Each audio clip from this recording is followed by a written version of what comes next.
What's up, my loves and fellow creatives? Welcome, everyone. Sorry I'm looking crazy, but this was a last minute decision to go live because I have some people here helping me today. And we're going to do a project, and we figured out why not show you all what we're doing live so that it can help you all as well.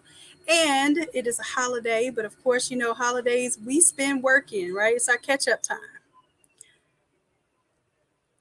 With one end, yep, shared it with one end. Thank you for correcting that. I appreciate that. That means a lot to me.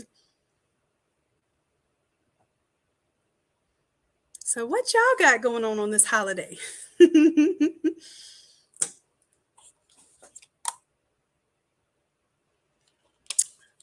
Let's see. Hey, Ken. Hey, Bernita. Lady face painting or printing, my bad. Carmen. Hey, love. Vanessa. Fit 1985. What's up, Tiffany? And E is in the building. Nicole. Sierra. All right. I know, right? Trying to get some rest, but having so much to do. I've been off the grid for the past 3 days, and I feel like I'm missing quite a lot. All right, for those of you who don't know, we've been simultaneously doing workshops at different locations. We have been working on this shop up here in Jacksonville for you all so that it is a resource center to learn. You can rent out large format heat press, get large format prints, all of that stuff. So, including the Academy, which of course the Academy is something that we do every single Wednesday at 8 p.m. So y'all, we've been hitting the ground running, pounding the pavement, all of that good stuff. So I appreciate y'all hanging in there with me. All right, so today I'm actually going to switch to my screen at some point. Give me just a second. Let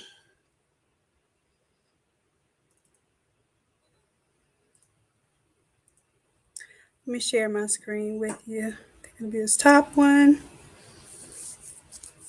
I kind of figured out on this large format press that I can press socks at the same time as doing a t-shirt, which is super cool, especially if you ended up doing front and back.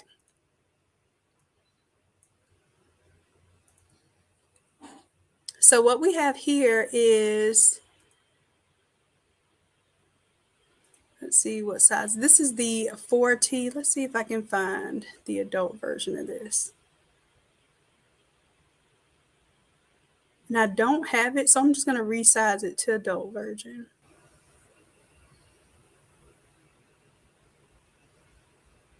So let me go ahead and find my free template online. And let me know if you all can hear me okay.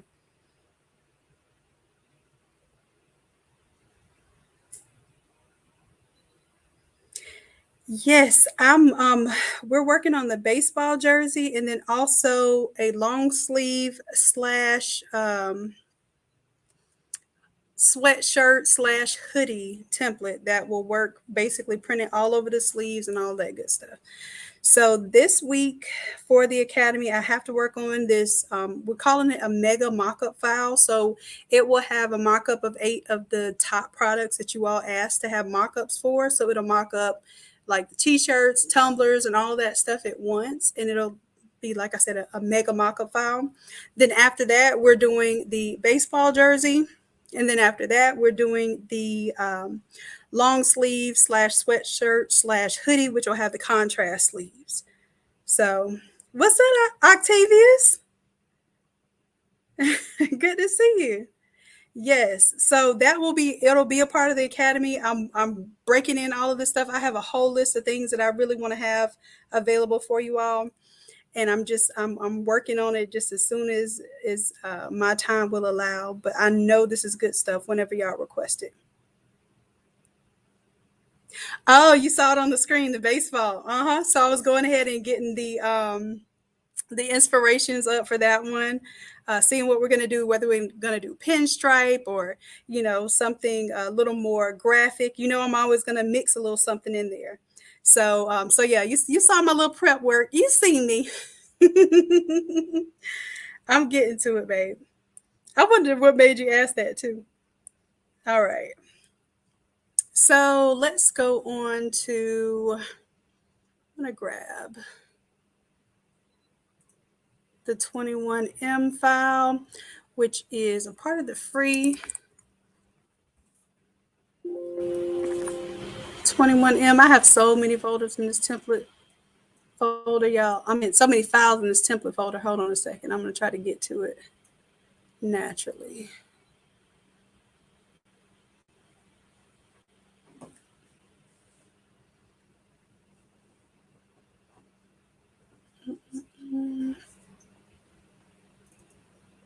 So these are the templates that you can download online for the free ski. Just go to innatelab.com and type in the word free. I'm going to go ahead and open up the 21M. And actually, this will be a good one to watch too, because now I'm going to have to do the reverse because I don't have the adult version. I just have the youth version. So let's say, for instance, if you design this on the youth version, my suggestion is to always group your foreground versus your background.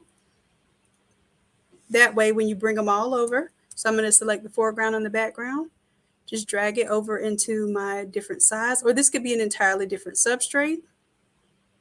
Let's say you were doing a pillow or a tumbler, same exact idea there. And then I'm going to resize this. And this is going to end up being an extra large shirt, but this template, you all know, goes up to a 3X.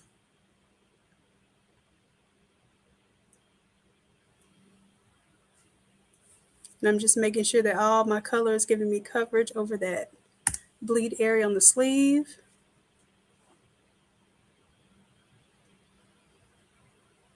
Can y'all see that okay on the screen back there? Okay. So I literally have a couple of apprentices who are live right now as well. So they're watching on the screen behind me while you all are watching on live. And they are some excellent proteges. Like I don't have to beg them to do anything. They jump in and get it in. So I feel real special. Oh, did I freeze? Am I still frozen?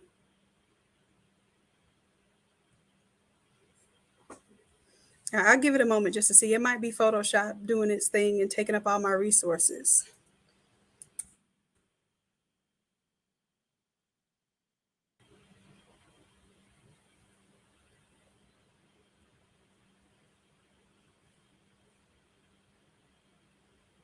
All right, awesome. So we're good now. All right, so what's happening right now is it's rendering all of this artwork, all of these effects. It's taking a little bit of time. I also am I'm streaming live, and that eats up quite a bit of resources. So I'm hoping that everything's going good here. Let me close out some windows just in case that's what's slowing us down online.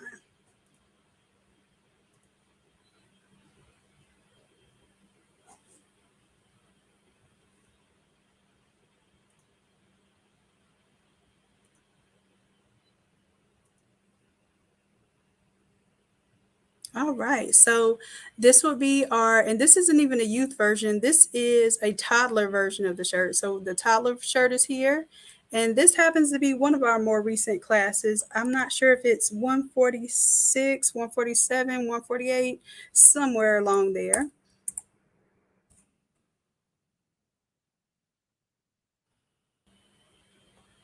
Okay, so here we have the 4T version. We already printed and pressed this one up. But we need to do some baby socks. So Ashley, if you do me a favor, grab those baby socks over there. That way we'll know. You'll have to remind me to measure them. And I'll do that on camera. Matter of fact, we got a clear ruler right here. Just hand me a pair of socks. And this way, these are just little polyester socks. So we're going to do the baby socks and we'll do the adult socks too. And hand me that clear ruler right there. They're so tiny. All right, now I also have a whole class on if you need to make templates out of any particular substrate. So in this case, we might actually make a jig because I really want these more or less to be straight like our adult socks.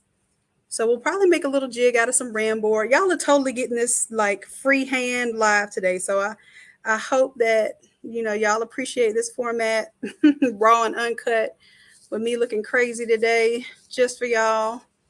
All right, so we're gonna make like a little ram board insert so that it goes this way.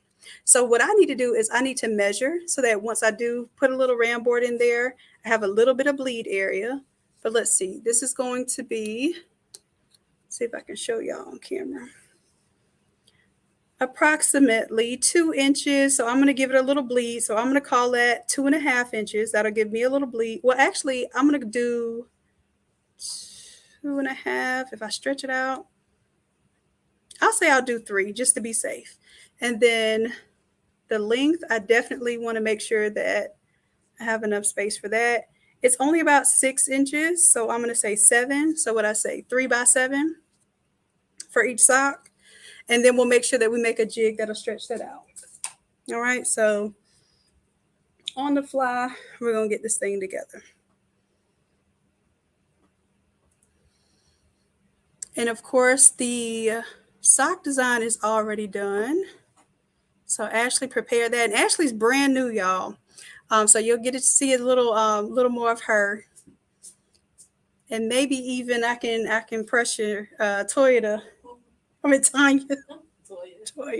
Tanya. Tanya was she's coming on with us too. I'm thinking Tanya, she messaged me about her coach's corner. So I'm really trying to get more folks to come on live with me so that y'all don't have to listen to my country voice all the time. You get some other personality showing you what we can do. All right, so let's go to I think it's in our downloads. So this is the sock design that Ashley did. And this is after just like 1 week of Academy courses, right? She did this on her own. This is class number 105. So what I'm going to do is just straight up bring this over into this artboard, but I want to make sure I'm at the very top here. And I'm going to drag and drop this over. Now, of course, this file is probably too large to print straight up. If I'm doing up to a 3X, you see I'm kind of running off into my bleed area. However, if I'm just printing like an extra large, I probably would get away with that, but that's not how we're going to do it. I'm going to take the left and right and pretty much just split it up. So I'm just taking my rectangular marquee, select here and here. I'm going to do Control X. Oh, before I do that, I have to rasterize it. Or let's do this. Instead of doing anything crazy to it, let's just Control C to copy, Control V to paste, and then I'll do the same thing to the other side. So then that way I have my full version that's saved in here just in case I do anything funky to ruin anything. I really don't like to do destructive editing to anything that's important in Photoshop, just in case I ever need to go back to my original. So all I did was I did a copy and paste with my rectangular marquee. And y'all check this out. You have just enough room on each side of this shirt, even with a 3X. So if you're doing a large format print, you can get some socks in there. Okay. So I'm going to go ahead and make sure that they are aligned pretty much so that they're even. So I'm going to line them up at the top there.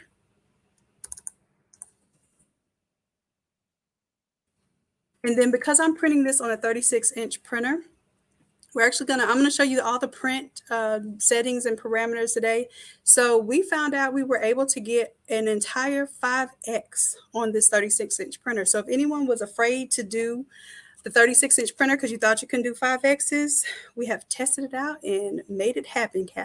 It was a very, very slim, bleed area that you had on a 5X, but it happened. All right. Yes. Thank you, Felicia. Yes. Hit the like button, subscribe, all of that good stuff you do for your favorite YouTubers. I appreciate that. And Ayana, yes, you got to come to Jacksonville sometime. We're coming probably to a city near you. Where are you? Where are you located? We'll be in Chicago this month. We'll be in Texas next month. And then we'll be in California in December. So we're doing our best to make our way towards you. Y'all just got to show up and be present and come to these workshops, and we're going to have a good time.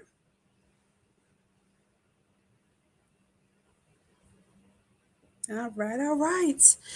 Okay, so I'm going to pretend like, well, no, I'm not going to pretend. We're going to go ahead and do this whole thing. So I should be able to just flip my computer around when I want to show you the printer. Now, I am not going to print this large file.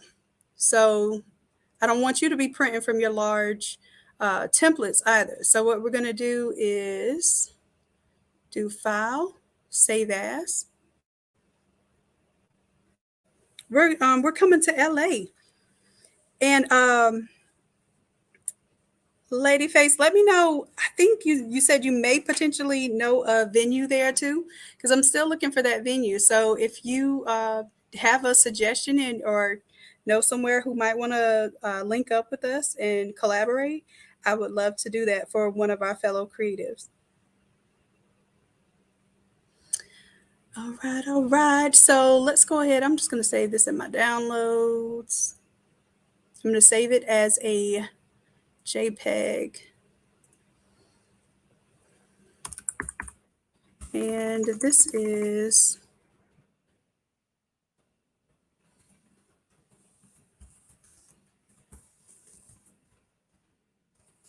the small to 3x.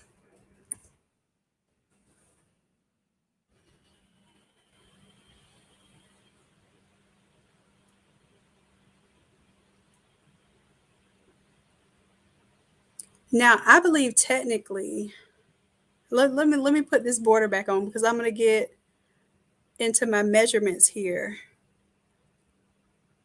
I may be able to get the youth socks. Let's go ahead and show you that. Let's make a box here, a rectangle. Now, you don't notice it here. You can right click and turn this into inches, or you can just type in IN for inches. I think I said I wanted to do it 3 inches in width by 7 inches in height. Now, if I don't type 7 IN or changes the inches, I want you to see what happens. So 7, boom, it's going to make it 7 pixels, which is tiny. So you either need to type in the IN or you need to right click here and change it to inches because by default it's probably going to be pixels. All right, so I made a 3 by 7 there. I can say okay. All right, so those are going to be the tiny little baby socks, which in this case, I'm thinking we may just print it separately. Just because I'm going to have to do a separate print for the back of the socks. If you're doing a front and back print, then this would work to be able to press the socks front and back because you'll be using a sheet for the front, a sheet for the back, and it works out perfect. If you're doing front only prints, then you're going to need to do another print just for the socks. So we'll go ahead and do that as well. All right, so one here, I'm going to just take that rectangle, I'm going to duplicate it, I'm going to alt click and drag it.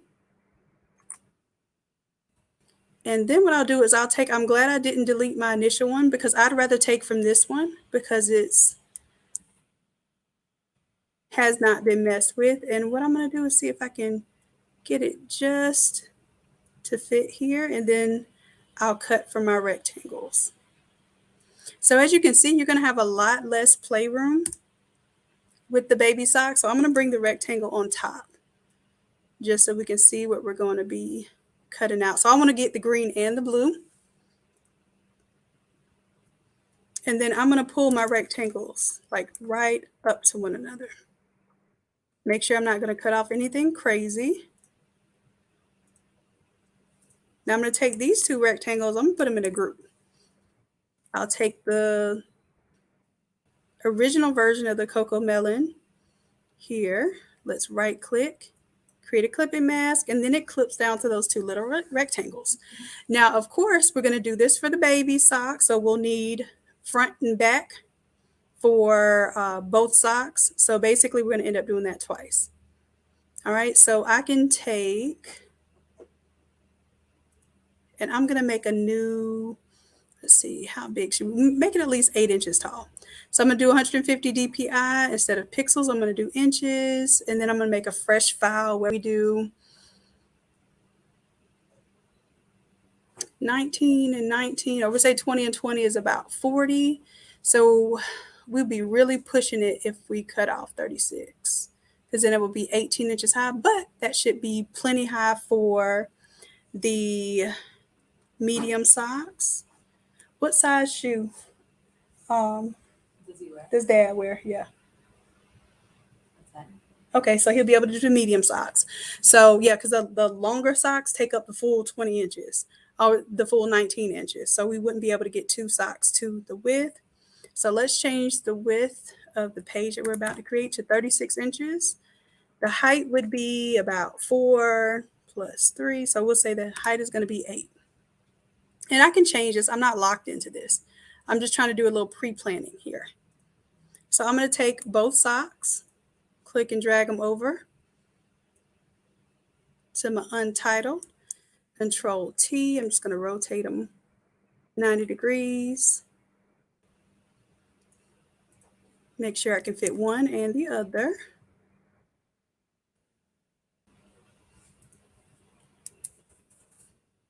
Let me grab my other one here. Where is it? There it goes.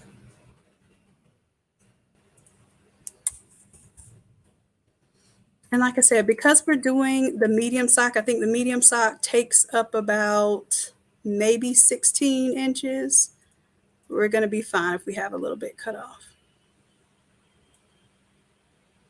And I'll go ahead and do it left and right just so we know it matches up. A little crack in between so we can tell. Let's go ahead and align these to the top here. And I'm going to go ahead and make this canvas a little bit wider. So image, canvas size. Now I don't want to change the image size. I want to change the canvas size.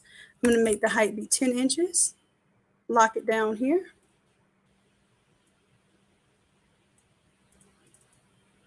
Let me get rid of that background. So you'll see we have plenty of bleed area there. Now let's bring over the baby socks. And I might as well go ahead and close out this window because you want to not stress out Photoshop.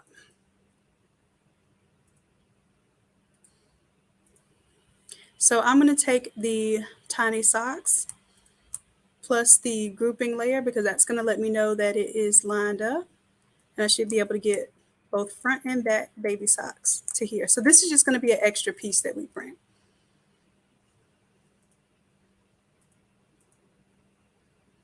So I'll group all of this and call that baby socks.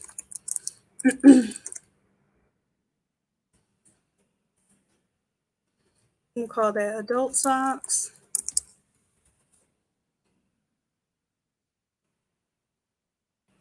And I really should have done a save as before I even started any of this, just to make sure that I'm saving my work. And this is going to be small to 3XL adult.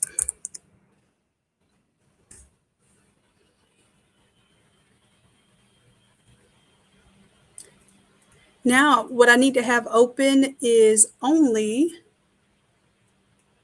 the JPEG version of this file. With the socks already on there, I'm going to go ahead and open it. Now, one thing that I've noticed, and this is a fix that I do for all of the large format prints to just make the colors and the skin tones a little more vibrant and brighter, lighter. So I do a layer adjustment. We're going to add a level adjustment here, and then I just type 1.30 in for the center. So that's going to be your midtones there. And it looks like it's washing it out, but the True Colors Pro ink is so intense that sometimes it's a little too saturated. So I back it up a little bit with this lighting, with the levels lightening up just the midtones just a little bit. And it does wonders for especially brown skin. It does wonders for like colors that you really want to be a little bit more brighter, a little lighter, a little more pastel. And in general, I think it lightens it up to where it looks like it's supposed to be on the screen. Okay. So otherwise it comes out like really, really intense, and sometimes it's a little too intense. Okay.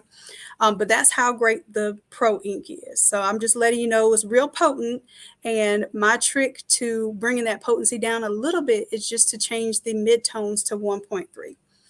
All right. So let's go ahead and get to our printer settings. I'm going to go File, Print.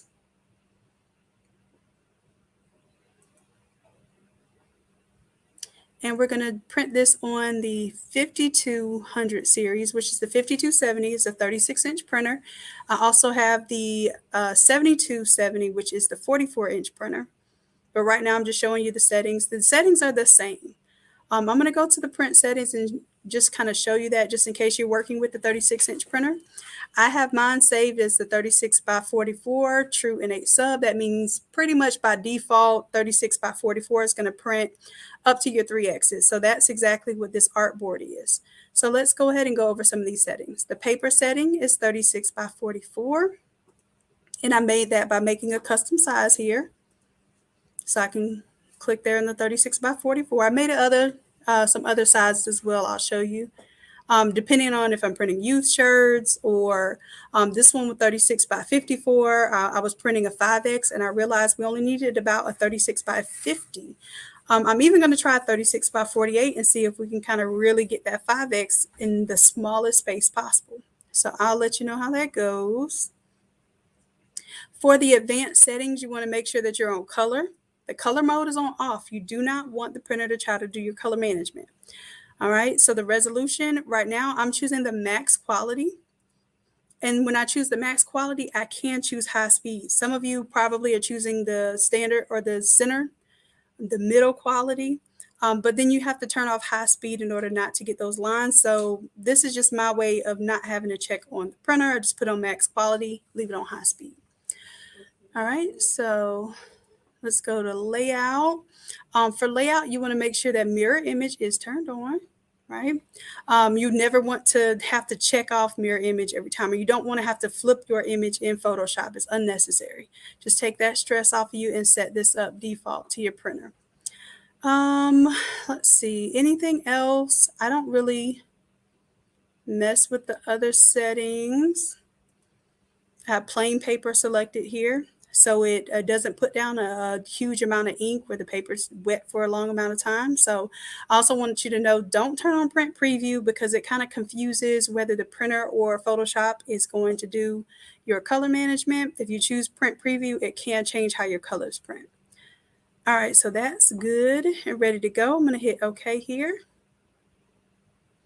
And then for the Photoshop manages colors, you want to make sure it doesn't say printer manages colors, that Photoshop manages the colors. And for the printer profile, I think we discovered that the Epson Inkjet 07, which is the same one we use for the desktop printers, does really well with the setup. Now you'll notice that the way this is set up is really more for the 44-inch printer. So you just have to hit the landscape feature right here. And this is going to fit on the 36-inch roll media now. All right, so relative color metric is our rendering intent. Black point compensation is selected, and we're going to go ahead and print that. Now, meanwhile, we'll get this one ready to print as well. All right, we'll hear that going in the background.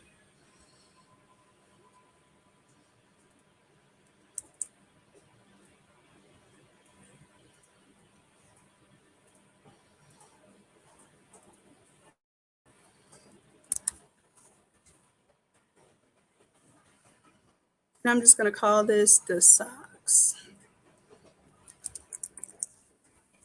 Baby and adult socks.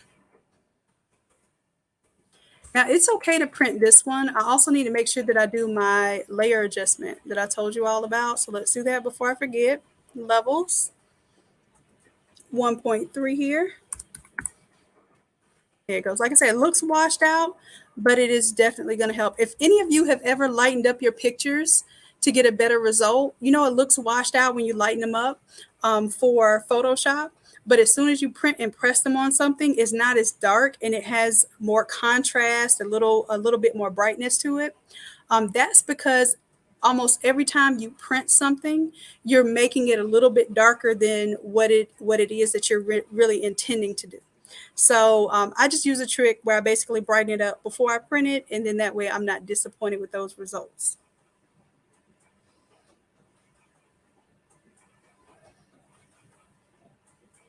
All right, let me check in on you. Come to Detroit.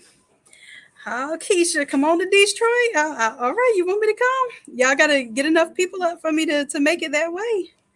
Do a request for Detroit on the NA Creators Facebook group. We have like a list of cities, so you all put the cities and then you vote.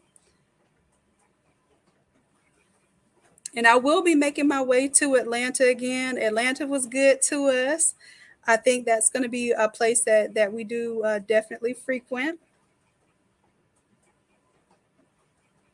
So Yana, we got to come check on you, love. And I'm sorry, life hasn't been so kind, but I do pray that you're doing excellent, and whatever it is in the past, and you're recovering and doing everything that you can possibly be doing positive right now.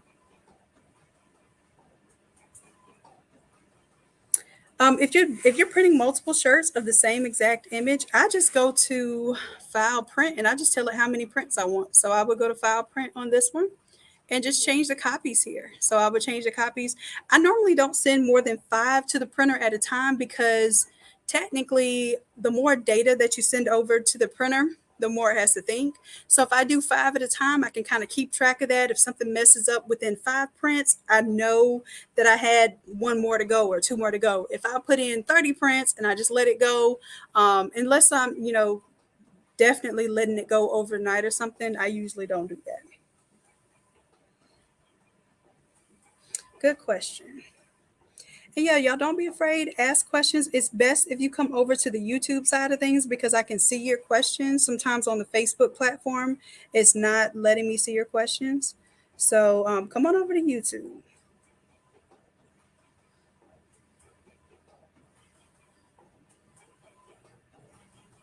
All right, you're welcome, love. All right, so let's go ahead and get ready to print out the socks now.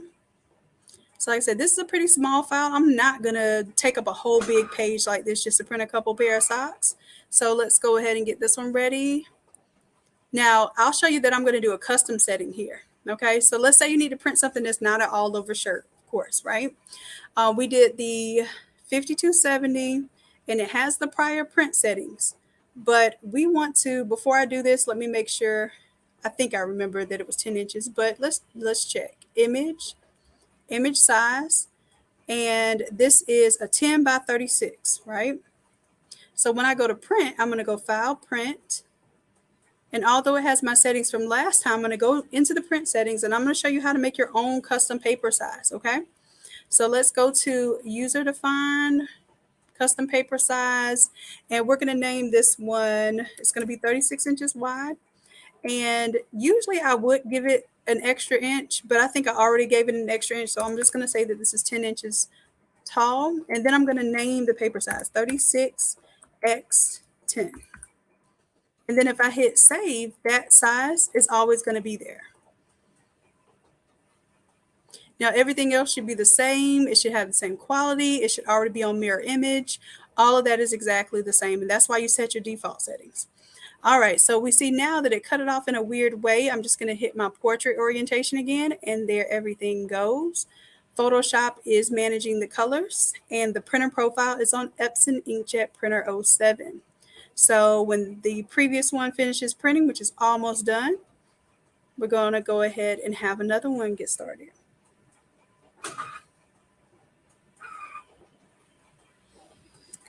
Kanisa, where in or Kanessa? Tell me which one it is. Is it Kanessa or Kanisa? I'll get it right. I promise you. Where in Alabama? Because Jacksonville is not far from Alabama or Georgia. Okay, Tanika, you're in Alabama too? All right. So the print just printed out. Ashley, if you hold that up for me. Hold on. Can they? Hold on. I don't think they can see you, Ash. Hold on. Hold on. Let me do solo layout. Boom. There we go. There it is. So that's the big print right there. You see the socks on the side. I'm gonna let Ashley hide for a second. That's all right. We're gonna get her acquainted to this innate live life, okay? Because I tell you, I come on here looking crazy all the time for y'all, just for y'all now.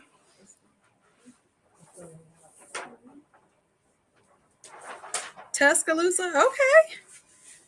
So y'all give me some ideas of where to come in Alabama, and if there's somewhere that's like more central or more popular where other people can come as well, let me know, and I will make sure that we put that on our list. Okay, so let me show you the printer printing right now. I got. I was say I might have another creative trying to hide from y'all. Hold on. Just tell them y'all love them, okay? Tell them y'all love them. Y'all want to see them. Y'all want to see them looking crazy, just like y'all see me looking crazy. Okay, well, that was a little short lived. By the time I was turning around to show y'all the print, it dropped out. But that's it right there. Okay. So now we have the socks and the big shirt that already has the socks on the side. And I'm going to probably switch modes in just a moment. So that we can show you the physical side of things. So let me make sure I have all this good stuff saved right now.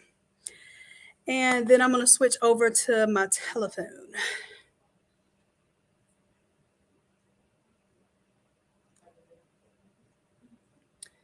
All right, Birmingham. Yeah. Birmingham is definitely, I think we already had some people suggest Birmingham. So make sure that y'all vote on that one. This is the Epson SureColor T5270. It is a 36-inch printer, and it's converted over to sublimation with the True Colors Pro Ink. All right, Ganissa. All right, let's see. Any other questions before I switch? While I don't multitask. So while I'm supposed to be switching camera modes, I'm over here talking.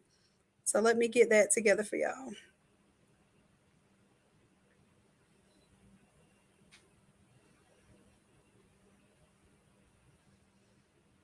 And if you can get your hands on the 7270, it's a 44-inch printer. So I also have that one as well. All right, so trying to find my link for StreamYard. Y'all give me just a moment. And of course, it's going to make me go onto Safari.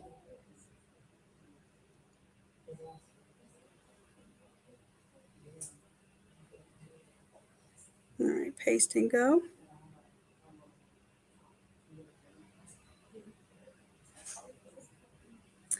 Ooh, how do you not get the lines after taping? As a matter of fact, I think that would be an excellent question for Toya. She can help you with that today. Felicia's asking, she did the split template, right? And then she's asking how she can not see the lines when she tapes them together, and of course the multi-pressing as well.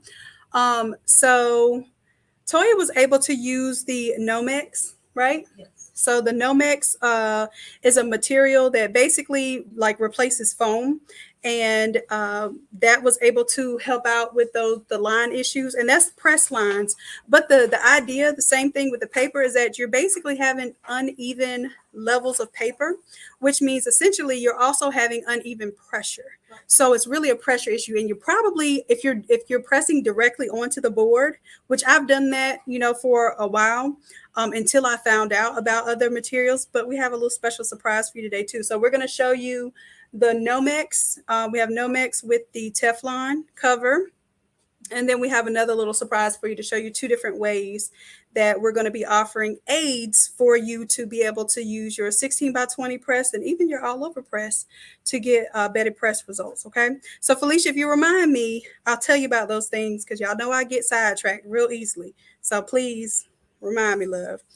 And then that way, I think Toya, if she doesn't mind explaining how it helped her, because you just did like your 5X and stuff, right? Do you mind? It's all right. Y'all see my shiny forehead and all. Come on, y'all. Y'all see me. I know y'all love me. That's why I ain't scared. I know y'all love me. All right. Yep, you pressed on the board. Yeah, the board itself is hard, so it's going to show any inconsistency in pressure, which is inevitable. It's inevitable because of the seams that you have going on, the collar, the hems, all of those things make your shirt have different levels of pressure. So when you're pressing on a hard board, you're never going to be able to get it exactly perfect. You might get it right a lot of the time, but you will never get it perfect all of the time. You can kind of mitigate that by using things like the foam or the little invention that I'm going to show y'all today. Okay. All right. So I'm still, see, I can't talk. It says something went wrong with StreamYard. Try again, sir. There we go. Move close to your router. All right. So let's let me in there. I'm going to call this one an 8 Academy, because we're up here at the Academy. You can go ahead and get your shirt. Mm-hmm.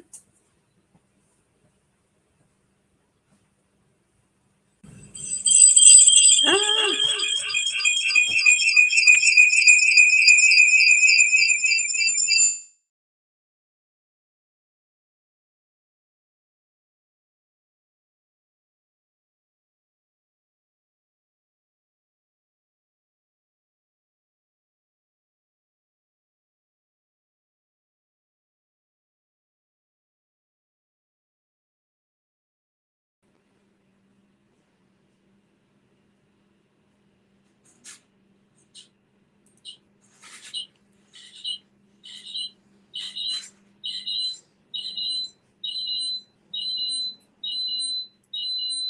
Okay, I think I have another mic picking up somewhere.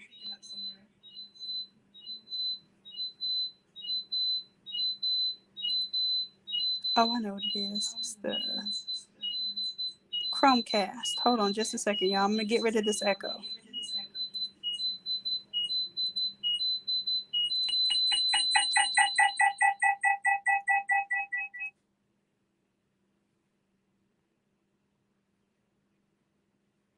Okay.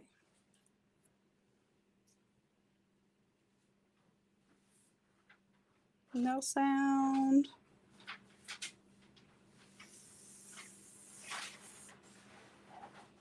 Hello, hello. Let me know if y'all can hear me.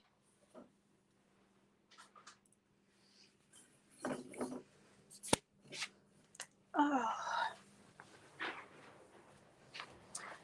Okay, let me go ahead and set up this tripod. Hold on a second. Now, we have to test this pressure too. So, do we have any prints that we can test out on? Because I have not tested out this pressure yet. Because I'd rather do it on. Well, if we had to reprint yours, we could. Let's go ahead and do it. We can do it with yours. Yeah, because it's only going to tell if it is a true, full shirt that has all the seams and stuff. I believe so. Let me see. Yep. Hold on, the camera isn't on yet though. So front camera. They can still hear you. I don't know. I hope so, because somebody was saying they couldn't hear. So let's turn the camera on.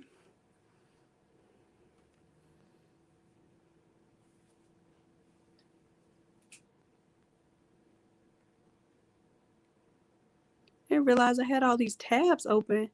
Like, iPhones are sneaky. Here we go. All right, y'all, let me know if you can see us, if you can hear us. Hold on, let me point this down a little bit so you can kind of get the full view of what's going on here.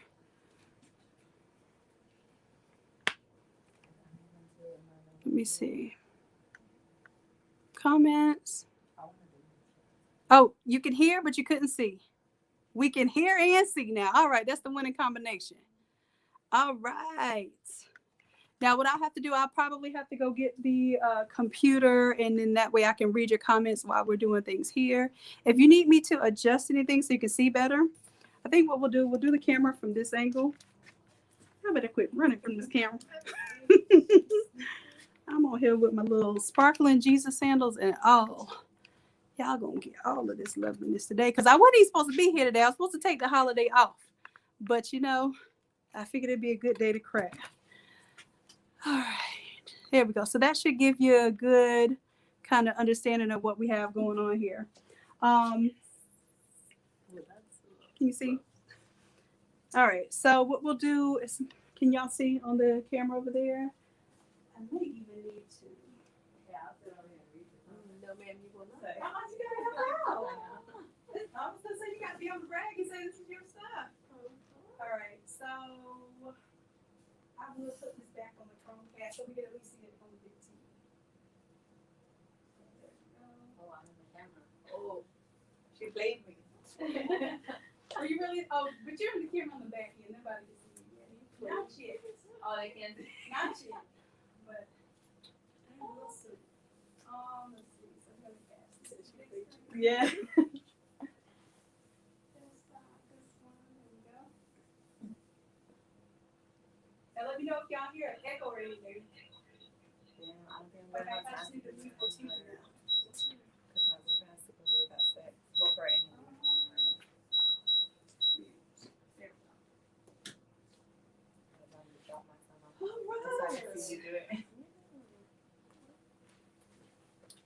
So, I just want to show y'all, this is a little thing that we are working on right now. I'm going to be finalizing this design and also doing pre-orders for this device. I've been talking about it. I've been working on it kind of relentlessly. That's why I've been pretty MIA. So this is, right now I'm calling it the All Over Buddy, and it is a rolling cart that can work for this bigger press. It's a 30 by 40, so it's not quite big enough for me to do my all overs where it's the size extra large up to 5X. So what I've done is I've created a table that rolls and allows me to still use the material underneath, so that I don't have to use Nomex or any other extra materials. We have the Nomex. Let me show you that. It's rolled up right now. But this is the solution we were talking about before if you're having to do this on the 16 by 20. And if you've ever come to one of the workshops in Jacksonville, y'all get a chance to work with this. Or if you come to one of the workshops, the traveling workshops, I usually bring this with me so you can all get a chance to experience the Nomex and Teflon on top of your board. It makes a huge difference in just doing just the raw board by itself. Okay, so we will have these available as well. Now these are pretty much ready to ship out, the Nomex plus the Teflon, and you just add it to your 36 by 48 or 36 by 44 inch board. It lays right on top of it, and it just acts as additional cushioning for your shirt, especially in the areas around the neckline, right here, the neckline. You usually will see issues there, and around your hems, you see that smooth there, and also around your sleeves area. Now, of course, you're going to have some white because that's just the process of sublimation, and it's going to be unique areas where you're going to have some very artistic missing ink. Okay, so that we know happens, but you can see that by having the right setup, you can get much better pressing results. Okay. All right, so that was the Nomex and Teflon there, and we're going to shoot back over to our little setup here. Now I need to recalibrate the pressure on this thing because I was trying to see how thick a material I could put in there. So let's see what we're looking at.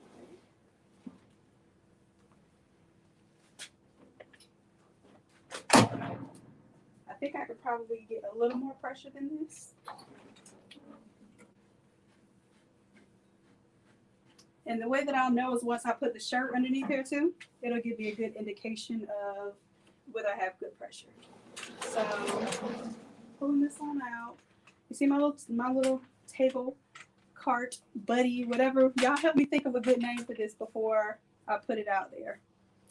And we're gonna do some cover paper down at the bottom first And then we'll get one more sheet of cover paper for the top.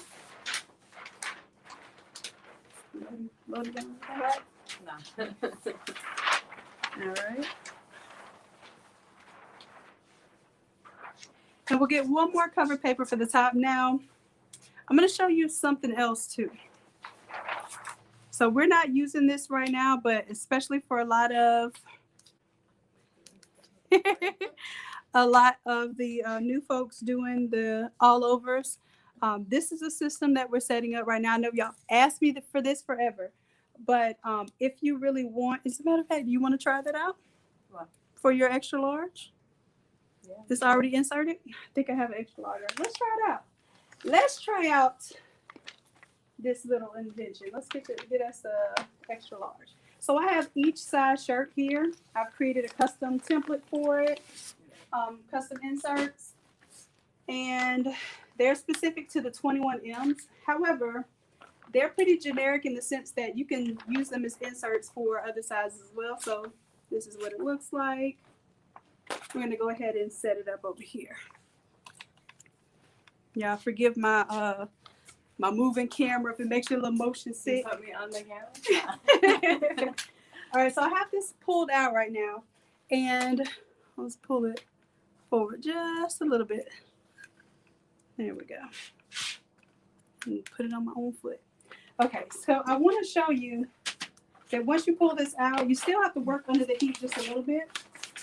But the way this system works, I'm going to take my cover paper, because my cover paper I cut to the size of my 36 by 44 inch board. So it's not perfect, but it's about that size. And I'm going to go ahead and make sure the bottom's even here and here. And that's just giving me a reference point for the center of my paper,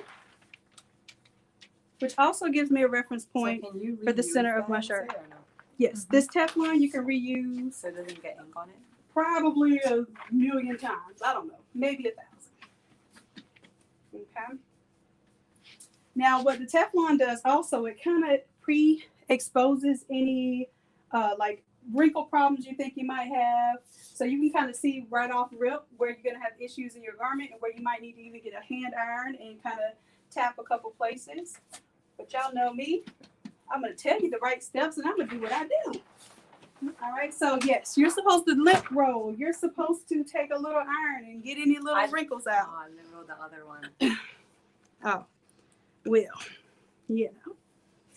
But do what you're supposed to do now. Don't let me tell you better than I can show you, okay? All right, so I'm looking, and these templates will also be notched at the top and bottom in the center point so that you won't have to guess where the center is. So it'll have a little V notch in there, either that or a little hole. I'm trying to figure out which one just yet. And you want to leave yourself about 1 inch. Now, 1 inch, I'm not really measuring. I'm just using the segment of my finger here from the top. And each shirt that you do, you'll start 1 inch from the top. So no matter if it's a baby shirt, a small, a medium, large, a 3X, a 5X, you give yourself that 1 little inch from the top. And you're going to basically have the perfect placement every time. Okay? No guesswork.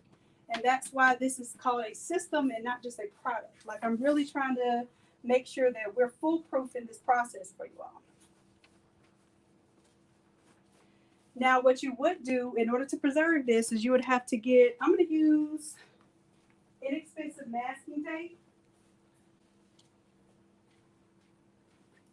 Just some low tack masking tape, because if I want to preserve this,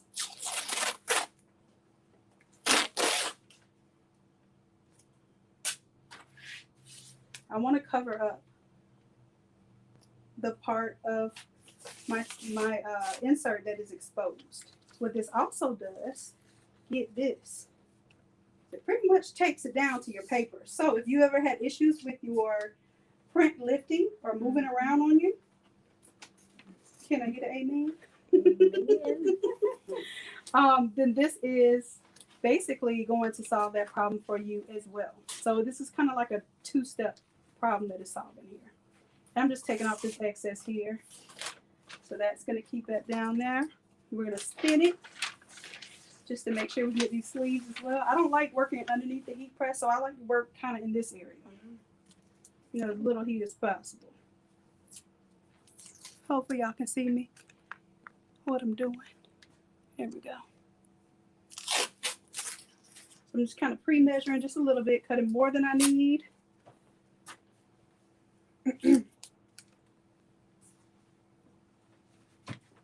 Taping that off. Like I said, it's sticking down. And this is Teflon, so nothing really sticks to Teflon. But you will have some ink that travels into that Teflon that will travel inside of the sleeve of your neck shirt. And if you're doing the same exact print, and especially the same exact shirt over and over again, don't change this tape out. It's fine. You know, it's the same print. But let's say you're doing a Fruity Pebbles kind of colorful design, and then you switch to a black and white design, your next shirt, you're going to have that Fruity Color Pebbles stuff on the inside of your black and white shirt. Your customer's not going to be happy with that. Okay? Unless you just really convince them that, it was an effect. All right, so we have one more sleeve to do here. And this is the lie. I usually do not do all of this for like especially a large order, but I'm showing you some of the tools that I'm helping to develop so that we become more confident and have less mess ups. And then once you become more confident, like I said, you get to where you decide what part of the process you want to skip or what part of the process you want to be completely anal about. But hey, that's it. Oh, we also need to do the neck. Now for the neck, typically I would not use tape. And yep, we're going to grab a little bit of cover paper here.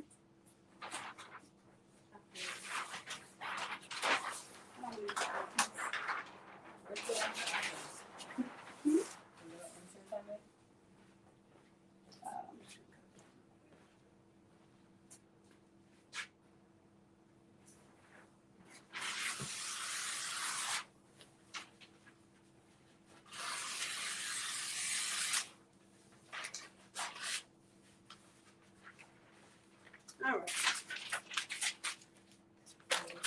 So my idea here when I'm cutting out an insert is I kind of make more of a triangle. That way when I stick it in, I can pull it out as much as I need to, and it does not have to be the exact size. And of course, this is even a little bit longer than I need it to be. Because you see the little shape that I cut out.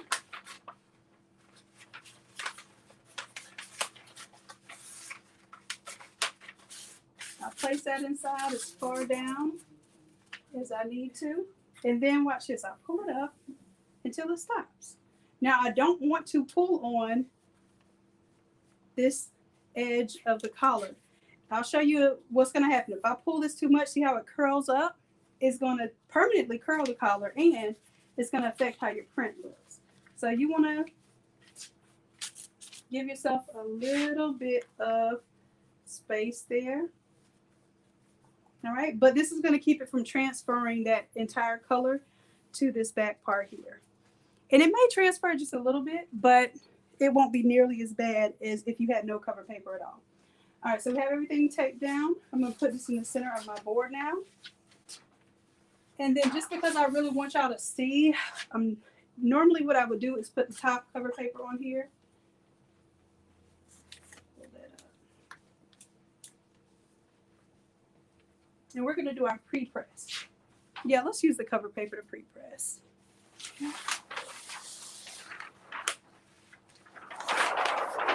There we go.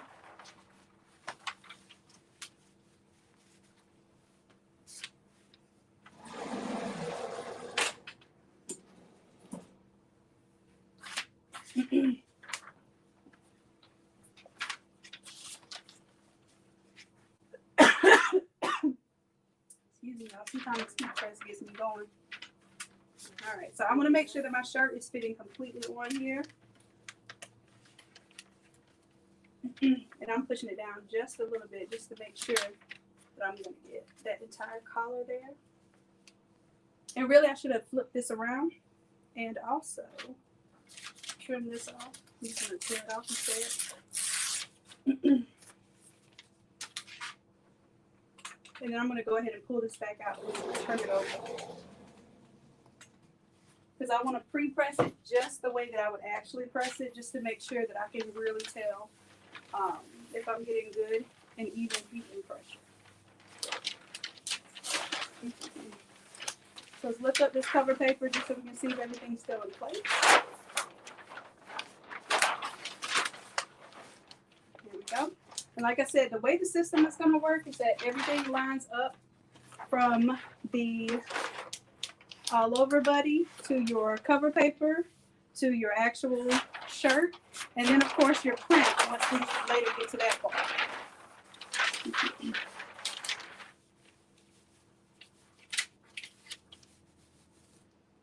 All right, let's go ahead and put this shirt under. All right, let's give this pre-press a go. Make sure it's enough pressure, and make sure it's even pressure. So before I had this at its maximum because I want to see if I can press some rugs and some different thick type of materials. So I've been playing with that stuff, and hopefully I'll get a chance to show you some of that as well. Now I'm going to press this for pretty much the entire, at least 40 seconds. You may not think it's necessary, but when I tell you how much flatter it is when you do press it longer, I think you're going to be impressed with how it removes almost all of the white that you normally will see haloing around the collar. Let me check on y'all's chat, see what y'all got in the comments.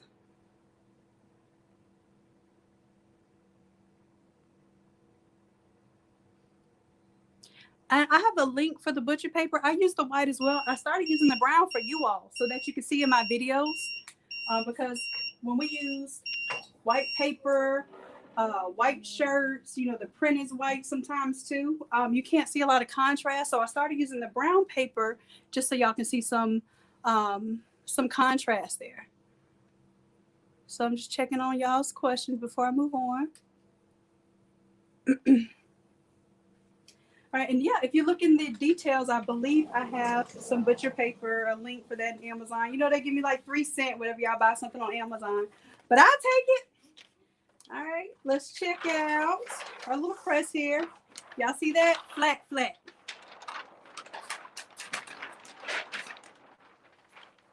Yeah. Now, this is also going to identify where you may have issues. So let me... Where do the socks go? I don't even pre-press the socks, but we're going to put them on in just a moment. Let's see. So what I do see here is that I think this is the way this particular shirt was sewn because it has some issues with laying flat on just this sleeve. You see, this sleeve is perfect. This sleeve is giving us little wrinkle issues. So while it's hot, I'm just going to kind of pull the fibers a little bit, stretch them a little bit, and I'm going to let that go. I'm not going to stress over that. All right, same thing right here. I don't know if you can see that little bit of puckering right there. You're going to have a little bit of that. Hopefully you won't have none of my hair in your prints. All right. All right, so I think that's good enough. Good enough. Let's go ahead and we can grab a pair of socks from yeah, should be in that room right there. Grab you a pair of medium socks.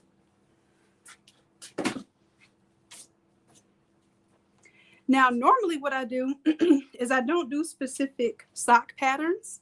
I just let I'll show you from the front. So usually you have a little excess that'll bleed off into this area anyway. And I just take off my outside contour and let whatever's on the outside become my sock print. So I don't even worry about it. I just end up laying my print right on top, throwing some socks right up underneath the sleeve somewhere, and just boom, whatever it is, right? But of course, we have a specialized design. All right. We just need one pair of these. No, those are the small. So that's the small bin. That's the medium bin right there. No. This one? No, we probably do have some under the table too that were for. Yeah, I think that's where. No, I think what happened was the last workshop, everybody bought them all up. Just give me 2 socks. And then I guess we'll make the jig for the baby socks live too. Why not? All right, so like I said before, the system is supposed to be so that you can take your print. All right, it should be centered. I'm going to pinch it at the bottom. Pinch it here at the top. That should be my center line, right? So like I said, this should be an easy way to keep up with things until you're extremely confident, and then you probably won't be worried about whether you're lining things up or getting it perfect, because it'll be just a process that you're used to. All right, now if you don't have tacky paper, let's say you did a tile print and you want this to stick, you want to get your tape, and you do want to, or if you're doing an oversize, let's say I was doing a 5X on this 30 by 40 press, 5X is not going to cut it. I'm going to have to move it around. So you want to take your tape and you want to secure it. In this case, I'm going to go ahead and secure it here. I'm going to fold it over.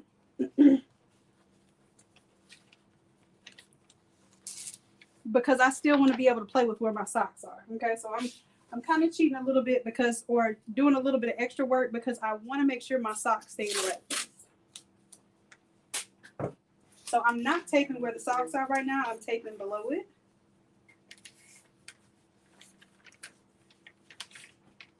And then I'm going to very, very carefully spin this. All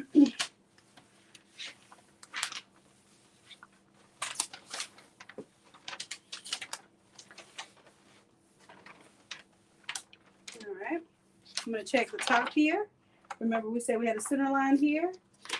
And we have a center line here. Boom, it's lined up. And look at the paper itself. It's 36-inch butcher paper, 36-inch printer paper.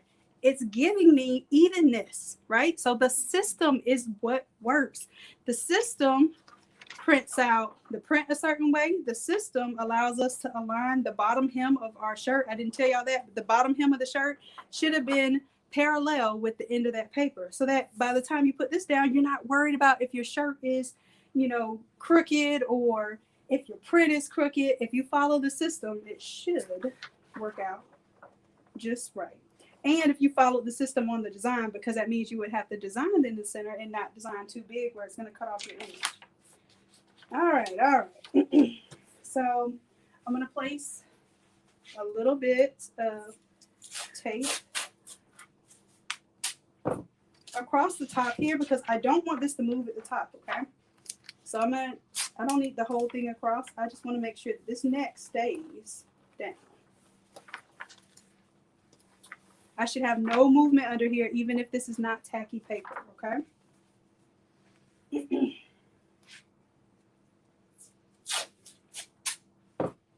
And then I'm just going to secure this at the top here. And you don't have to worry. If this tape touches Teflon, cool. Teflon is non-stick. Don't worry about it. No worries. Just get it up underneath that butcher paper. All right. So now let's turn this back around so we can place our socks in the right place.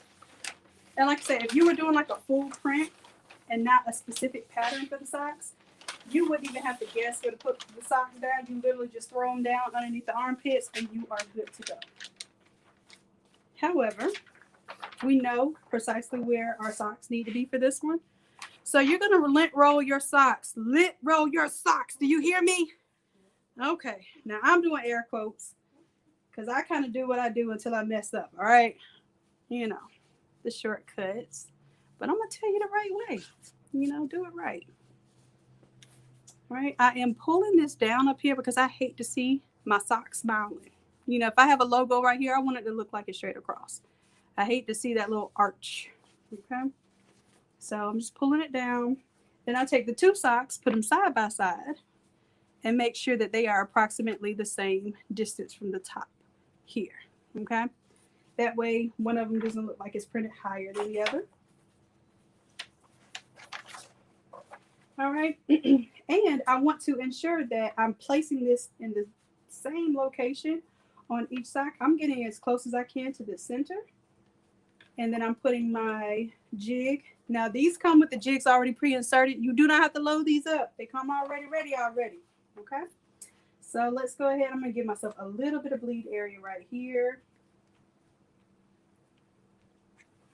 And I need a little tape. It's getting hot in there. And then y'all see why I do demo and not production. So I do it long enough to teach it, but after that I got to sit myself down in the air conditioning because this heat does not agree with you, girl. I already showed y'all my little shiny forehead. Y'all should see what it looks like right now. All right. So I'm just taping that on there just so that I know it's going to stay in place. Okay. Flipping it over, letting it go. All right. Same thing over yonder. And if I really wanted to be, obsessive compulsive, check again. I can, and as a matter of fact, this moves. So I'm glad I was obsessive compulsive because I could see I could see that white poking through there. My sock stayed in place at the top, but it pivoted towards the bottom. So now it is covered. I can even run my finger along here. If you really wanted to, you could spray tack that, but I don't. Like literally, I just kind of throw them on there. And the same thing here. Bring that up to the top. I don't know what I thought I was doing. Just a little bitty piece of tape here, but hey, as long as it holds it in place while I flip it over. And I'm going to pull this over so I can see the white, and then I don't see the white. All right. There we go. Now, like I said, if you're not concerned about a specific pattern or something on here, then you just let this design flow in whatever you put those socks, as long as you line them up parallel to the edge of the shirt, then you're going to have a continuous pattern. It's going to make it look like the shirt goes with the socks as a background image, okay? All right, so we are officially on this board. We are ready to press. Oh, we need a cover paper. Mm-hmm. All right. I feel like I'm forgetting something, but if I remember, I'll tell y'all after the fact, after I mess something up. Don't worry about it. I'll put the tape right. It'll all be a teachable moment. Oh, that was the tape? Yeah. I use a little sliver. Okay, so I'm pushing this back underneath, all the way to the back. I'm going to make sure that my shirt is making it here. I feel my shirt on there. The socks are definitely on there. Making sure my socks are actually on the side here. Just cutting it real close. Should have paid a little more attention to that. Make sure I push my socks in a little bit more on the printed out image. All right. Let's do it.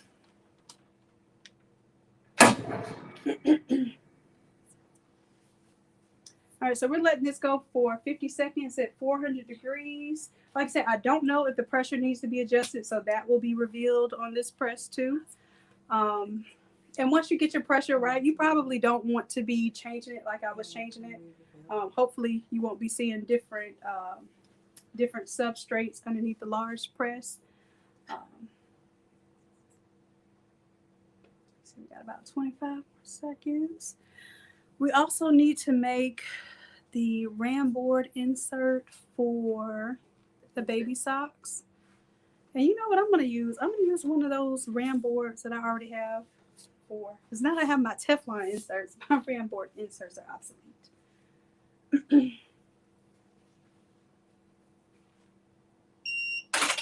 All right. Don't go getting too excited and just ripping stuff off. Take your time, because if something did mess up, I don't know if you know this, but it is possible for you to put it back under the press. So let's say something didn't get enough heat or pressure, and you can tell.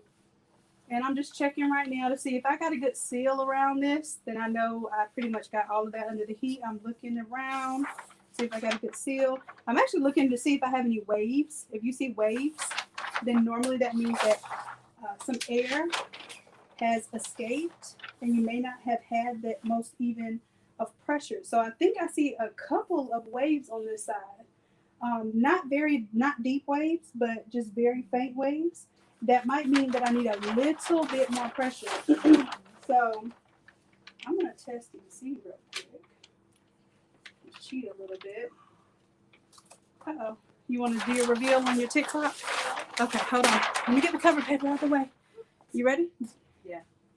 Are you gonna have my arm? We on only the have a little TikTok? bit of space. We have to wait till it's all over. Okay. So I'm just gonna rip this down here. The bottom. And then anxious. And I'm not gonna show you until I finish ripping all my tape, so it can be a continuous little moment. All right. Ready? Oh yeah, we have tape on the side. What up? Oh no! I've got to push that up a little bit, and it is wavy. Let's press that again. That's too wavy. See that? Let's put that back down. Oh, you know it's not. That's in the design. That is, but that's not. That's too wavy there. Let's check on this side. And yeah, see this one? This one's flatter. That means I need more pressure on this side. But I'm gonna put that back down. This stuff I will reveal for a second. Let's do a little more pressure on this side. And I'm gonna be bold and not do the cover paper so I can really tell what's going on here.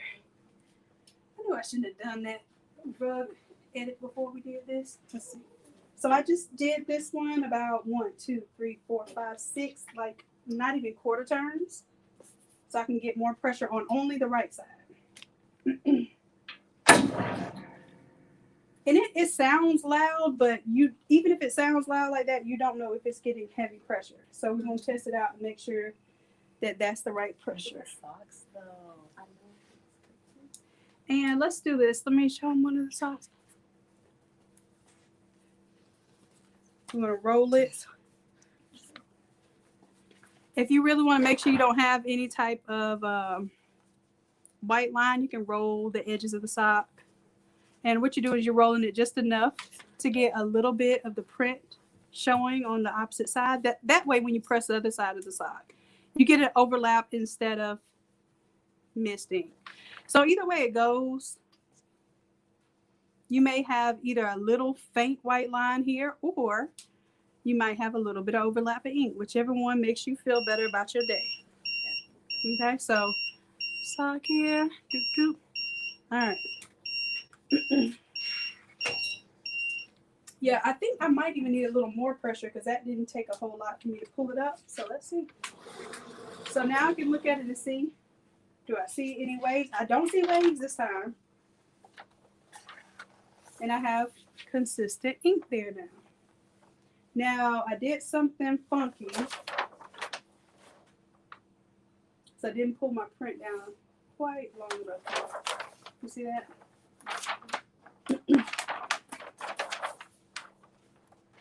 Oh, I know what it is. I was supposed to be an inch from the top, and I used my cover paper is more than an inch instead of my little circular piece. So that's, I came up a little short there. All right. Now this is a front only shirt, but if we're doing the back, we would do the same thing. And then, yep, so I needed to push, this was supposed to be pushed up just a little bit. If you can tell from here, I didn't have this quite pushed up enough at the top. And let me show you. I told y'all while I was talking, I would figure out if I did something wrong. I told y'all that this top of the shirt should be about an inch from the top here. So this whole thing here is probably more like 3 inches from the top here. It should have been more like an inch. So that was my bad, because what I did was I went with this paper and not my little insert. So this insert should have actually been lined up with the top here. So I'm going to get this little system together, y'all. I told y'all I've been working on it. I've been dreaming about it. I've been praying on it. And I think it's going to work out to be a pretty cool system for y'all. Now, if I was pressing this shirt again, I could actually keep this tape on here. I'm gonna lay it all out. All right, so let's get rid of paper. Uh-oh. I thought I was Kobe over there, but I missed the whole basket. All right, so let's pull that little off. I said, if you're doing this continually, if you actually make sure that the tape lines up right with the end of the Teflon here, you do not have to remove this. I could press a whole bunch of these. Was this extra large? I could press a whole bunch of extra large. It would leave this little bit of green down here, but it's cool because it would be the same design. Now, how I'm going to take this out. And watch this. I can even tear off this tape. That way I would be able to keep it for those subsequent prints of the same design, same size. All right, so how I like to take these out is I like to be careful. Roll the arms back in. Somebody wants to know if it's And double-sided tape. Let's roll the other one in. I already took the tape off of that one. And then let's just lift it off of the insert. And there's your all overage. Here, I'll go ahead and lay this out so y'all can see it without the insert inside. And then I'll show you the insert to show you how, if you tape it, the insert can last you a good old lifetime. What table are you using? All right. The bottom pad? That is called the All Over Buddy. It's my invention. It rolls. And I want to show y'all how it works on the 16 by 20 press too. So you can even keep this insert and keep using it over and over again for that particular size. And if you were going to use this neck piece, get this. You could use this over and over again for different sizes. If you start with the smaller shirt and work your way up to the bigger ones, and basically you have small mess up there, then you work your way down to, you know, your 2X's and 3X's, and your neckline would be a little deeper. And you wouldn't have to keep cutting out these sheets over and over again. Now, eventually enough ink will build up on this where you would want to change it out, but this is basically a principle that you would use. Kind of cut more of a triangle, cut off the top, and you have you some pieces that you could just kind of have pre-cut, stacked up next to your press. And then you don't have to have a specific neck size for each size shirt. All right, so it's that is a special Teflon insert that we are going to be selling as well. So it's Teflon, but it's cut to every size shirt that you would need, including down to youth size. Okay, so this is it. And this is what I was saying. I was going to show you the insert. See how nothing bled through to the inside of the print, and then what did bleed through went onto the tape, so it is safe. Okay, so if I remove this now, where all of that ink was, it doesn't stick with Teflon. My Teflon piece is clean. Okay, down here, I remove this. My Teflon insert is clean and ready to go for a new design that might not have any of those colors, and I'm not going to have color transfer into the next garment. Damn, I'm horrible. I'm trying to shoot into a basket. It's not working out. These are the 21Ms, the Jersey's 21Ms here. Okay. And then I'll show you all how this press system works out. Oh, where your socks? Oh, we got to do the back of the socks. So let's go ahead. I'm gonna use. It's regardless of part of the design. Yeah, that's what I'm saying. It's not anything like that. If you're stressed about that, you just you get yourself an ulcer. Okay. A what? An ulcer. An ulcer. They said also. I'm like, what? Also, oh yeah, also. Also inspired. Yeah. Okay. So now what we're gonna do now. This isn't the taco method. This is the front and back print method. Where are your socks? Because we got to print the other side of them, the adult socks. The baby socks we still have to make an insert for. Matter of fact, we'll use these inserts to make the inserts for the baby socks. Mm-hmm. So y'all will see how your girl is really hooking you up. Okay, so let's do a little rollover here. All right, and what I'm doing, and I usually use a little spray adhesive. Do you have any out? I don't have any out right now because no, the spray adhesive is in our kit for the workshop. It's underneath that. We ain't gonna worry about it. It's fine. It's just for me. All right. So what I'm checking for is I want to make sure that I'm kind of going to get a continuation of the design here. So let me see which one we did left and right.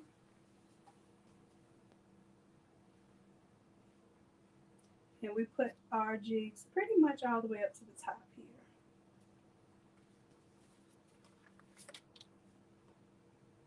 Right, so this is left and right. When you're not doing the taco method, and of course it cut off a little bit because we had a seam in the middle, but if you were doing this left and right, you have to flip it this way. You have to cross your arms and flip it. And then that's how you ensure that it is pretty much continuing that design. And of course, it's not going to be an exact continuation. All right, so you're supposed to have spray adhesive. Spray these down, but we're going to use a little bit of tape. And as a matter of fact, we can tape the bottom. Duh, we have black bottoms. Right here. Okay, awesome. Give me another little piece ready. Oh. That's all right. All right, so because we have black bottoms, we actually can place tape across the bottom there. 1 and 2. Y'all, this heat is getting to me. Oh. Give me more. Yes. I mean, I need it longer though. Well, we'll see if it says right there. I just need something to kind of keep that down since we're not using spray adhesive. Just something to keep that toe from moving. All right, so we're gonna pick this up like a pizza pie and drop it very, very carefully. I'm just using the same cover paper just because. And we're gonna move our little baby socks out of the way so they don't get any heat on them.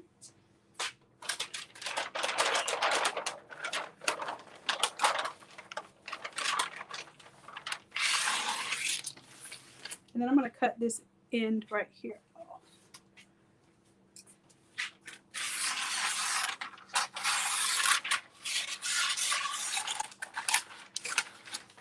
I'm also going to cut the top off because that little bit of ink right there could potentially get into our top of our press. Even though it's Teflon covered, we just don't want ink transfer. We can avoid it.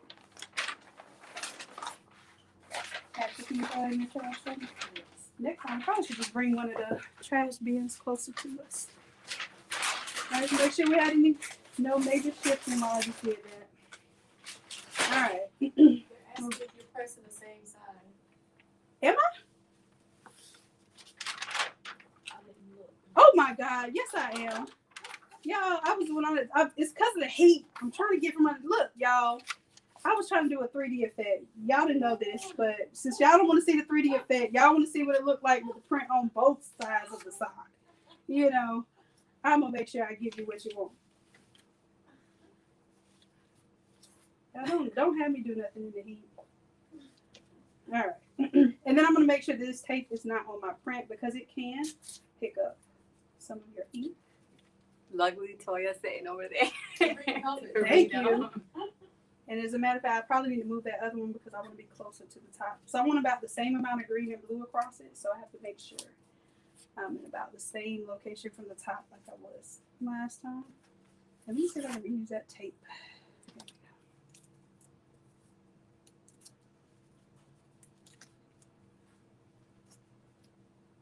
Thank you for reading those comments too. See, y'all keep me on my toes. Told you teamwork makes the dream work. All right, let me take this tape here and put it on the other side. All right, now, see, y'all didn't say nothing when I was flipping the pizza pie. All right, down. And we should have enough bleed on there. All right.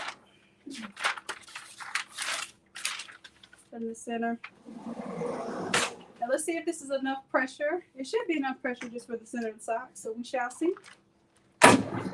Let that go. Someone else wants to know how many times do you estimate you can reuse the Teflon insert? Teflon, I've tested this for about, before I even told you all about it, it's probably been about 6 months total that I have used a single piece of Teflon. And let me show you my Teflon that I've used for about 6 months. And this is, like I said, I've been prototyping for y'all. I'm not going to tell y'all anything just brand new, willy-nilly. This was because I didn't use any kind of tape or anything up underneath the shirt. But this thing has been used and used and used. And you do see that Teflon can get ink on it. But usually it wipes off to where it's not as apparent when you're pressing down the shirt as if you're using the cover paper. Then I started realizing, oh, I can use a little tape.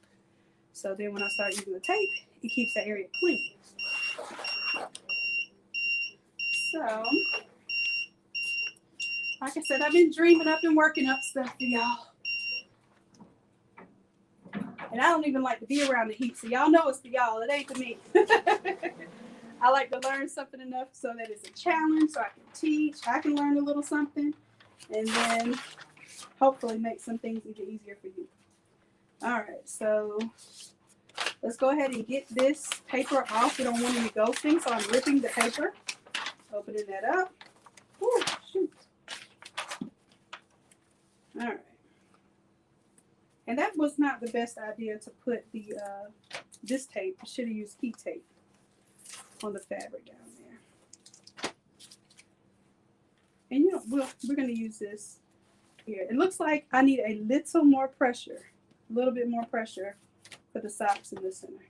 So I got a little bit right, what is this, right here. So let me add about 4 more cranks to each one. And then we're good. All right. So let's bring one of those, bring that trash can right there. That way I can just toss these right into it.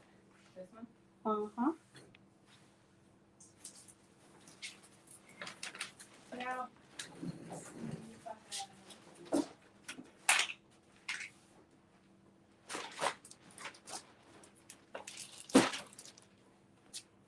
this material is ram board, and I've shown you before how to make a ram board insert. I went from ram board to the Teflon.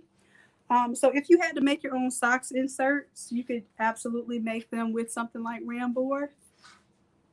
I'm going to actually use the inserts of the socks, or just had something in our little recycling trash. You could use something like this. I would just be afraid that maybe the color would come off from the printed product.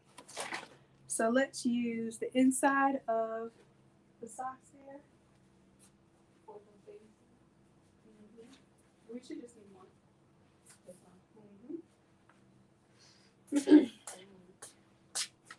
All right, so let's get the baby socks.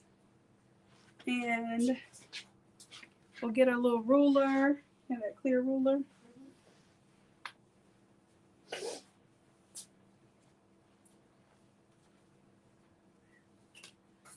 All right. And what I'm going to do, instead of trying to trace the sock, if you were doing the sideways and you're going left to right, you could actually just trace the sock and make a jig that way. However, we're going to do it like the adult sock. And I also need a pencil. Maybe I'll use a Sharpie just to show you all better. Oh, I should take it I use a Sorry. Let's use a pen. Hopefully y'all can see that on the screen. I'm just gonna measure this out real quick. Let's do 3 inches. I'm gonna use this edge as a straight edge. So I'm gonna mark 3. And we said it was only 2.5. I made my print 3. So we're gonna stretch it out to 2.5. So I'm gonna say no to that. This is the one we're gonna use. So 2.5 down here. And I'm just gonna keep going.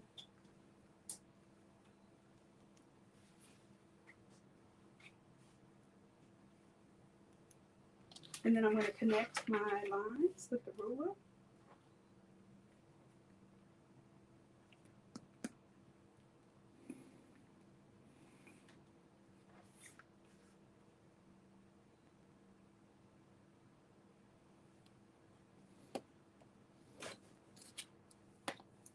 And to be more exact, I would actually cut this with either an X-Acto knife or cutting wheel. But we're just going to use straight up scissors because I have them close to me.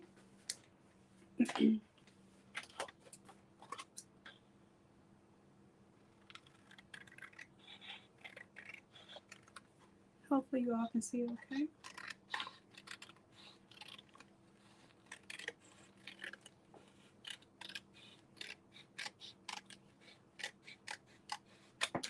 All right, so that gives me a continuous length here. And I'm using the socks here to give me my overall length. I'm going to cut it a little bit longer, and then I'm also going to round it after I cut it. So I'll just double that up so I can make sure I have about the same length on the other one. Around my corners, and I'm just arbitrarily rounding this. I am not measuring. And I probably could take a little more off. I maybe even should have even been able to make this a little more narrow too. But the more we stretch it out, the stronger the color will be.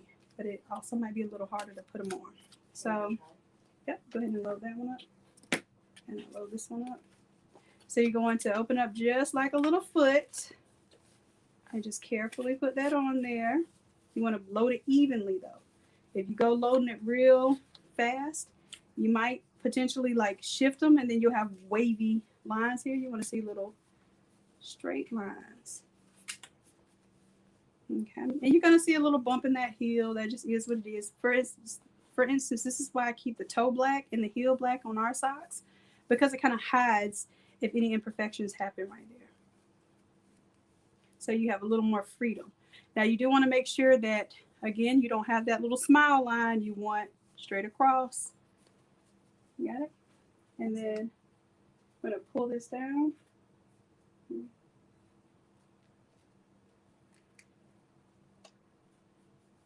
Let me show them that. Because let's say, for instance, you have it like this, like one you pulled up farther than the other. You need to make them match up. So just scrunch it down. It doesn't matter. You can scrunch it a little bit, even it out, and see, I still have a little bit of playroom, so I don't have to be perfect. And see now, although that one was pulled all the way up high, now it pretty much looks the same. Now you can pre-press your socks as well to get them flatter. We're going to do the taco method for the baby socks.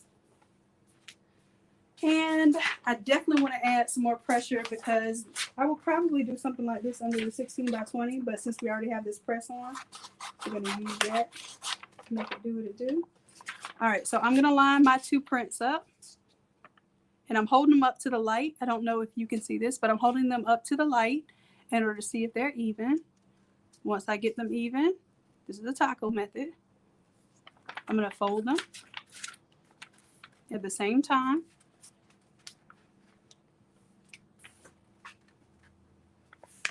Now crease them down the middle. Now I have two tacos. See that? Taco 1, taco 2. And I load them up like this. I hold the two tacos together and I'm going to stuff them with the face down, bottoms up. And this is where I would absolutely use a little spray adhesive. I got these little pieces on here. Put these out of the way. My little trim pieces.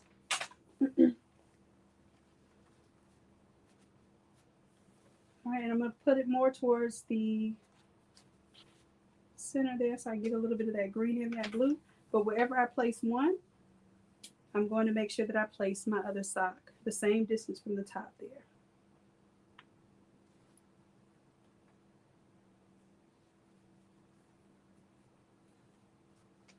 All right. Looks about even. Oh, can y'all not? Oh, duh, y'all can't see. Let me push it up a little bit. There we go. So here, and also let me move this out of the way. Even though this would probably give me the pressure I need, I'm just going to manually adjust that pressure. Get that out of the way. And let's get a new sheet of cover paper. It does not need to be big at all. Just enough, basically, maybe even like a 13 by 19 size. All right.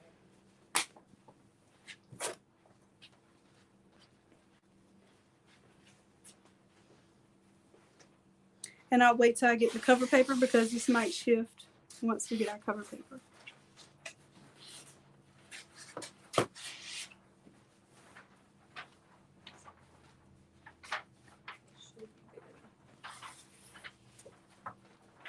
Are we putting I just had this here. It's hot. The press is hot. So we'll figure something out. All right, so let me see the cover paper here. All right, so that should be, yeah, that looks like just enough.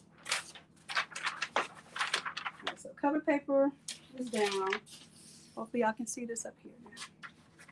All right, so taco method means that the ends are held up together. You basically stuffing the tacos together. And because I don't have the heat spray, I'm going to use a little bit of, well, no, we need the spray. Because when I flip these socks, I don't want them to move. And I can't put any tape on the bottom. Yes, it's in the, be careful not to pull it up.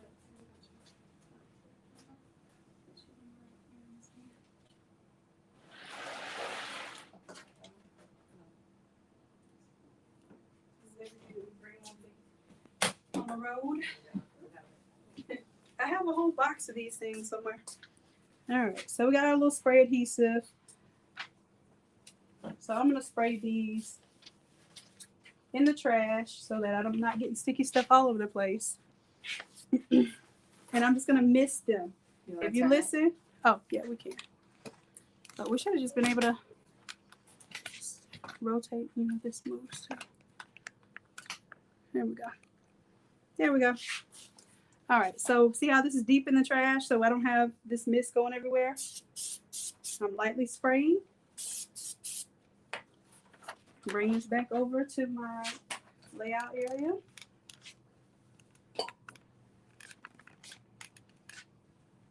It looks good. I think they can still see. Yep. All right, so now let's put these bad babies back in here.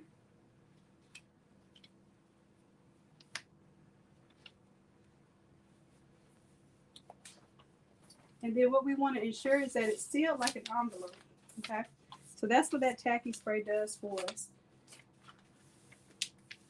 Sealed around those edges. And that way when we flip it, it's still got a little bit of tack. We are still going to have to press both sides, but you won't have to guess which side and how to flip the side. All right, so I said I was going to tighten this up a little bit. 1, 2, 3, 4. 2, 3, 4. I think I saw more on this side. 1, 2. Let's try it out. Okay, that definitely felt like more pressure. Maybe we got it. Let's see, it's on, I think it's on 60 seconds. We're going to do both sides the full time. Meanwhile, I'm just going to clean up my area a little bit. Check out y'all's comments and whatnot. You can say, oh,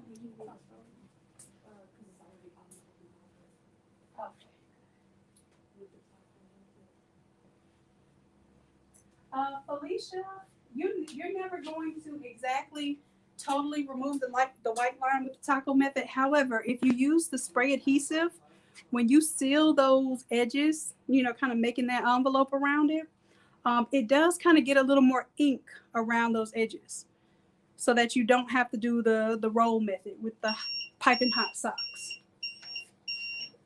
All right, let's see. I'm not even going to pull this out. I'm just going to flip. Hold this together. Make sure everything's still in place. See how it kind of makes an envelope around it? So usually that gets a little ink onto those edges so you don't have a complete hard white line. But you may have a little white. You will. You could also do longer press times. If you do longer press times, it gives that ink more time to travel, turn into that gas, and wrap around those edges. So pressure and heat can be your best. Pressure, heat, and the time can be your best friends in kind of eliminating that line. Good questions, y'all. I love going live. I hate looking crazy, but I love going live because y'all ask the best questions live that I don't get a chance to think of if I was doing a pre-recorded video. And y'all get to see my mess ups. Like the mess ups are the best part because it makes you understand that number one, nobody's perfect. And number two, when you run into those snags, you know precisely what's going on, why, and what you can do about it. All right. Do you want to record this review? The biggest size? All right, so I'm not going to take it off just yet. We're going to do a little reveal with the tick of the tops. Okay, you ready?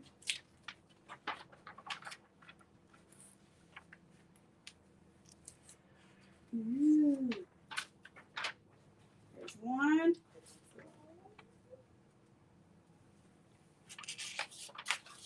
There's two. Hot off the press. And you see where that little heel is? You're going to have a little tiny white spot there. But that's going to be perfectly fine. Now be careful. These are hot. Hot.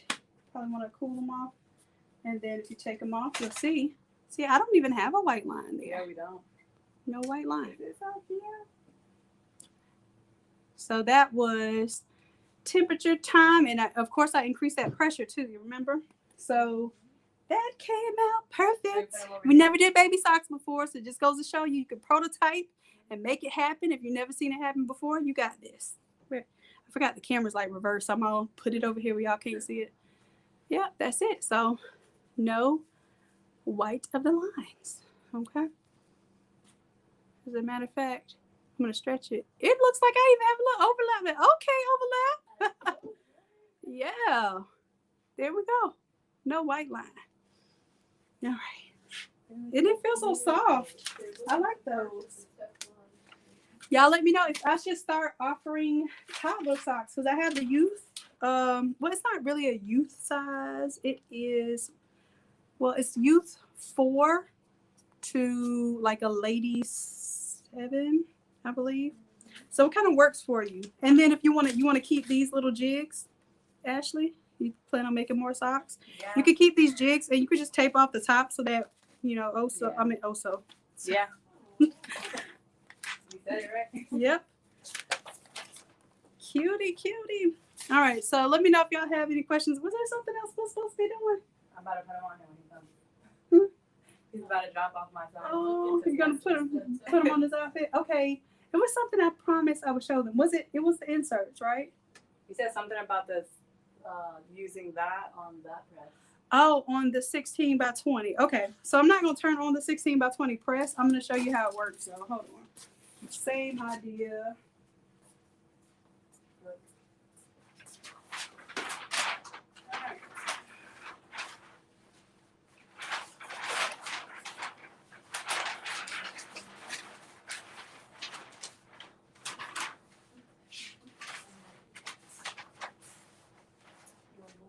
So I think what I'm gonna do, I'm just gonna roll everything over here. So You want me to move this? Yeah, let's move. Wait, hold on. Not even. Okay, take that and yeah.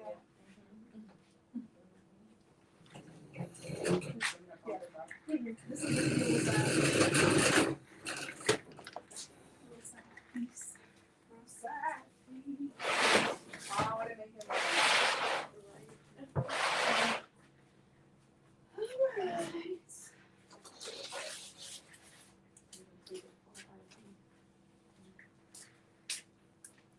Okay, so I'm going to take this and roll it over to the 16 by 20 just to kind of give you an idea how that works. This is my normal 16 by 20 setup. Now let me show you normally what I do. If this gives you an idea of how to cut your butcher paper. Remember I told you it's all about a system, right? The system is doing something the same way every time so that you get consistent results, right? So even when I'm cutting my butcher paper, this is my little 36 by 44 inch hardboard. You can see it down there. Yep. That's my 36 by 44 inch hardboard. What I do is to make sure that my cover paper is about the same size. Let me grab my blade.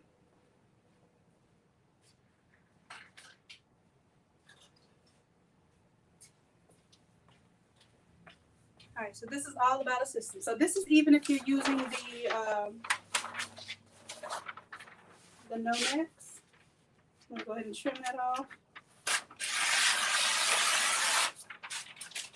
And I don't need the trash can. You bring that trash can over to me? I like working from one side to another. So I'm just kind of showing you here how I pre-cut my paper. And then I would cut several of these. So go ahead and get them out of the way, right? That's that. Then I'll take this. I was about to cause a little drama just now. I'm going to move this out of the way. So you can see what's going on. All right, so this is your hardboard. This is not what I use anymore. I don't use a hardboard. I use this.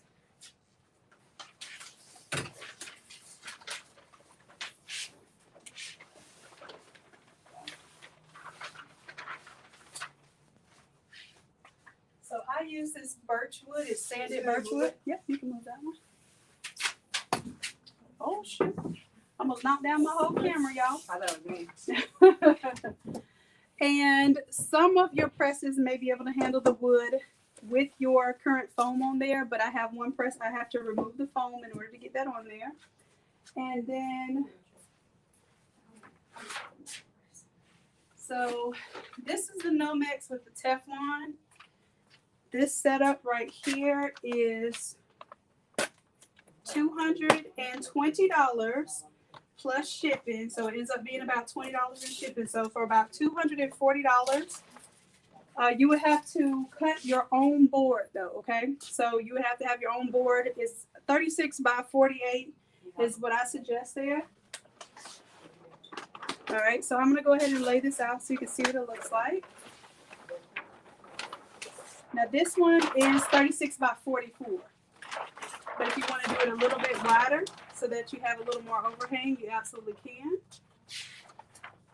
And then your Teflon is actually 39 inches. So it hangs even more in front here so you don't snag. So let me pull this down so you can see. Or I'll back it up. There we go. All right, so basically you can even take this and secure it down here with Teflon tape. And that way you have a real neat kind of bullnose edge. You're not snagging anything here. But this is just to show you the concept here. So this is a 36 by 48 inch piece of 1/2 inch Nomex. Then you have your 39 by 48 sheet of Teflon here. And basically this gives you a little cushion, or actually a lot of cushion on top of this board here. And this board tends to warp less than the hardboard, so that's why I like the birch, but it is a little bit thicker. It's basically 1/4 of an inch, which can be a big difference between the 1/8 of an inch hardwood. I know it sounds like a really slight difference, but some of your presses may or may not be able to handle that. So right now I have this one set to normal pressing. It might be almost your maximum level of height in order to receive this. Or you'll have to take your foam off the bottom. Now I'm going to tell you why this setup will not work for this heat press, okay? I'm going to show you something. I'm just loosening this up as much as I can so I can show you all.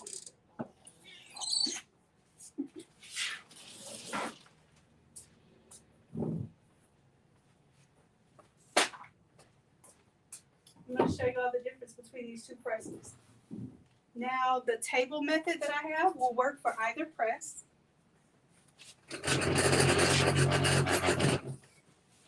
And I have to pump this up for y'all. So, matter of fact, one of y'all do me a favor, pump this up for me.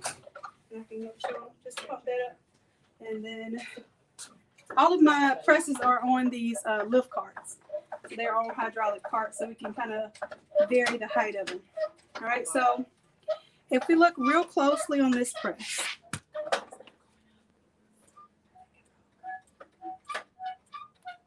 keep on, just keep pumping. Pump it harder. There you go. I mean, like, don't do so short strokes. Do longer strokes. There you go. There you go. That's what I was doing. It keeps going down. Is it getting to a certain position and it won't go up anymore? It's going up now. There you go. You got it. Yeah, there you go.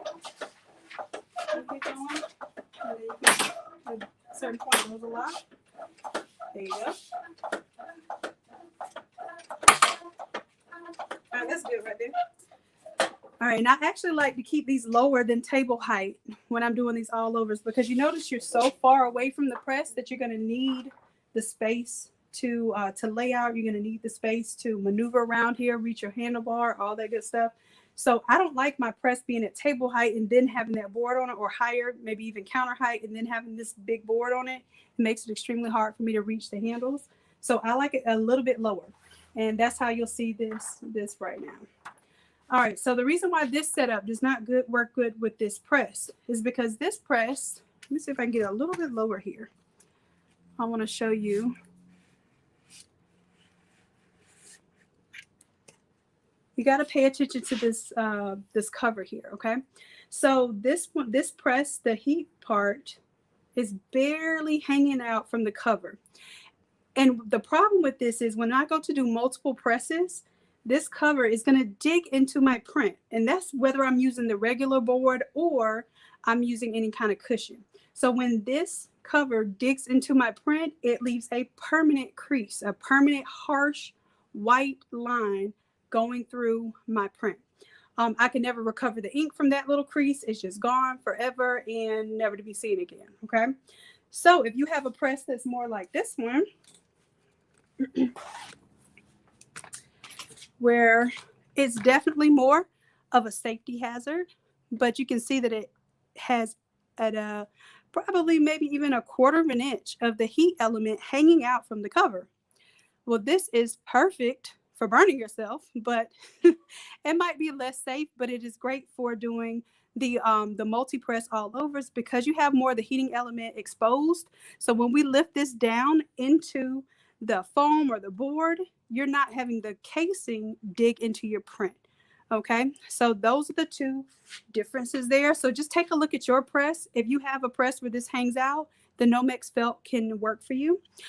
If you want to use the table method, so that's the all over buddy, I'll show you how it will work for either of these presses. No matter what style of press you have, it should work for you.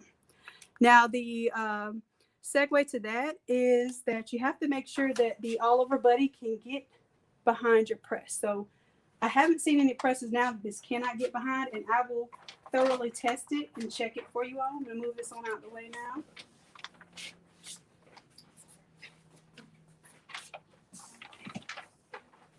All right.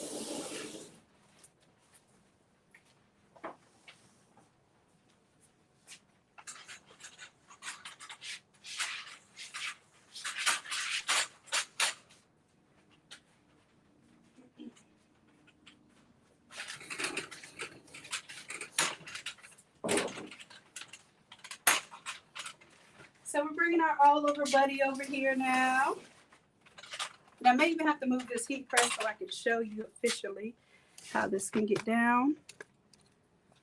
Un momento.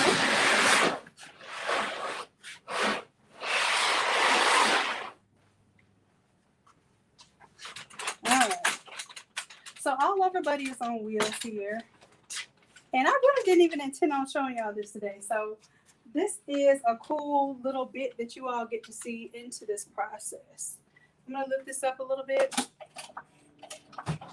Now this table can go variable height.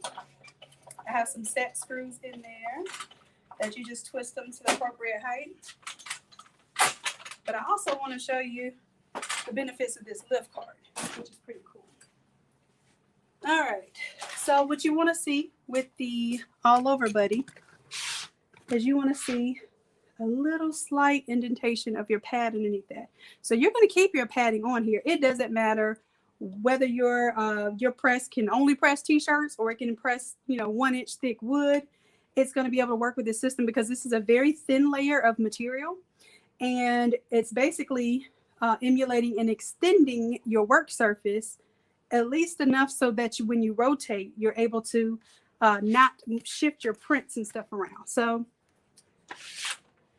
I really didn't plan on demonstrating this one because the heat press isn't on, but I'll just show you real quick how it functions.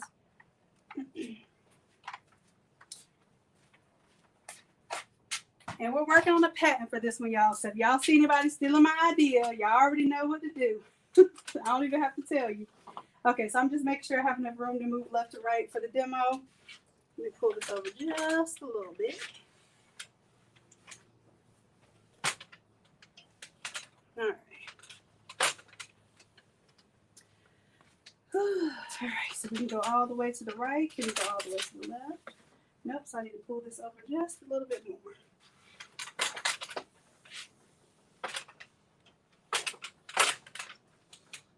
Now these carts can be a little trouble. Let me move this out of the way for a second. And these wheels are like really smooth. They're like rollerblading wheels, so I just hear the song roll bounce in my head when I'm scooting around on that thing. All right, so here we go. This should give us plenty of space this way. Now we gotta move this mama out of the way. Just to let y'all know how much I love y'all, I buy these presses for y'all. Because your girl don't even like to press stuff. And ever since I got the big press, I'm darn sure not trying to do this except to help my loves, okay? So y'all know what it is. I'm going to lift it up. It has variable height here. Bam, it drops behind there. Left to right. And my little smooth moves. There we go. I'm just going to straighten it up just a little bit. All right. Y'all still here with me? I hope so. I can't see nothing right now.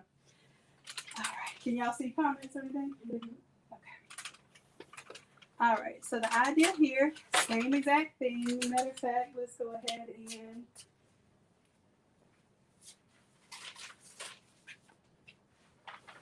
we use one of our pre-loaded shirts. This one probably is a 2X. Okay. And so like I said, it's all a system. So what'll happen is everything will be gridded with a center line. So there'll be a center line on the Teflon. There'll be a center line on your piece down here. Of course, you'll find your center line with your cover paper. Let's go ahead and simulate that.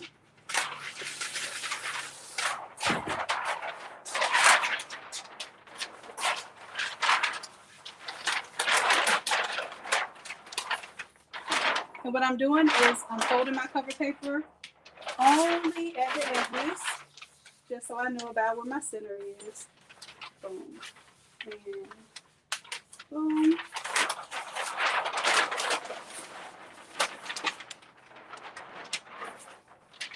I'll lay this down.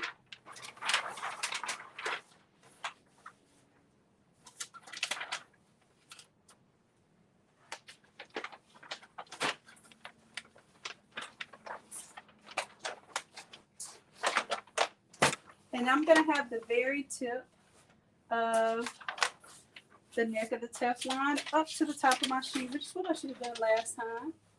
And the center here, my center mark here is going to match up my center mark there. I'm going to look at the bottom here. And the way that I tell if it's level is I check the bottom of my Teflon here. And it's giving me about the same amount of space across the bottom here.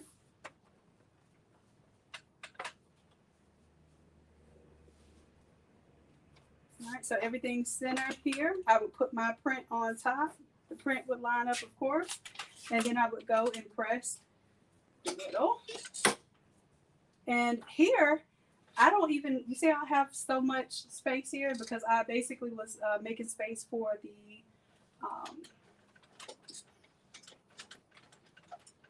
Nomex there. I would just use my regular pressure because it's still got your regular foam underneath it.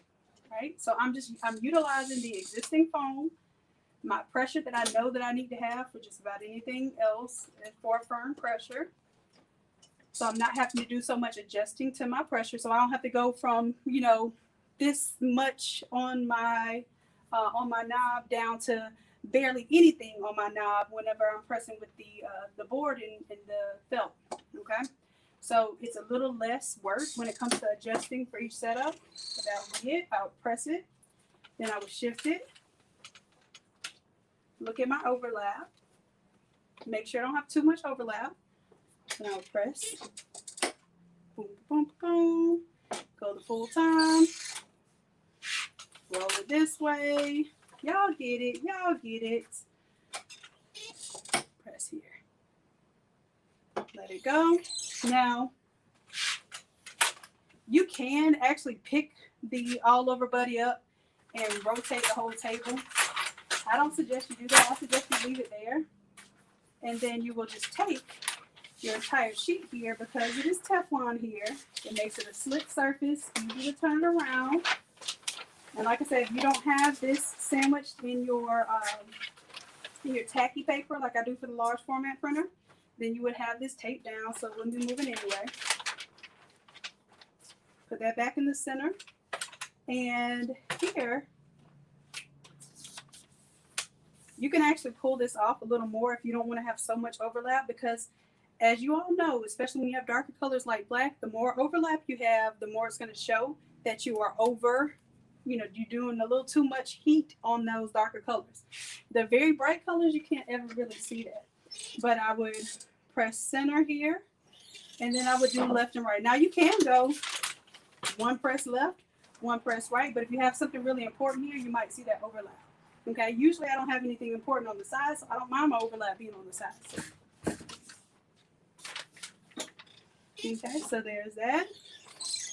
Then I will roll it over. And then you can roll it over till you have almost very, very minimal overlap. Okay, and there we go. All right, does that make sense?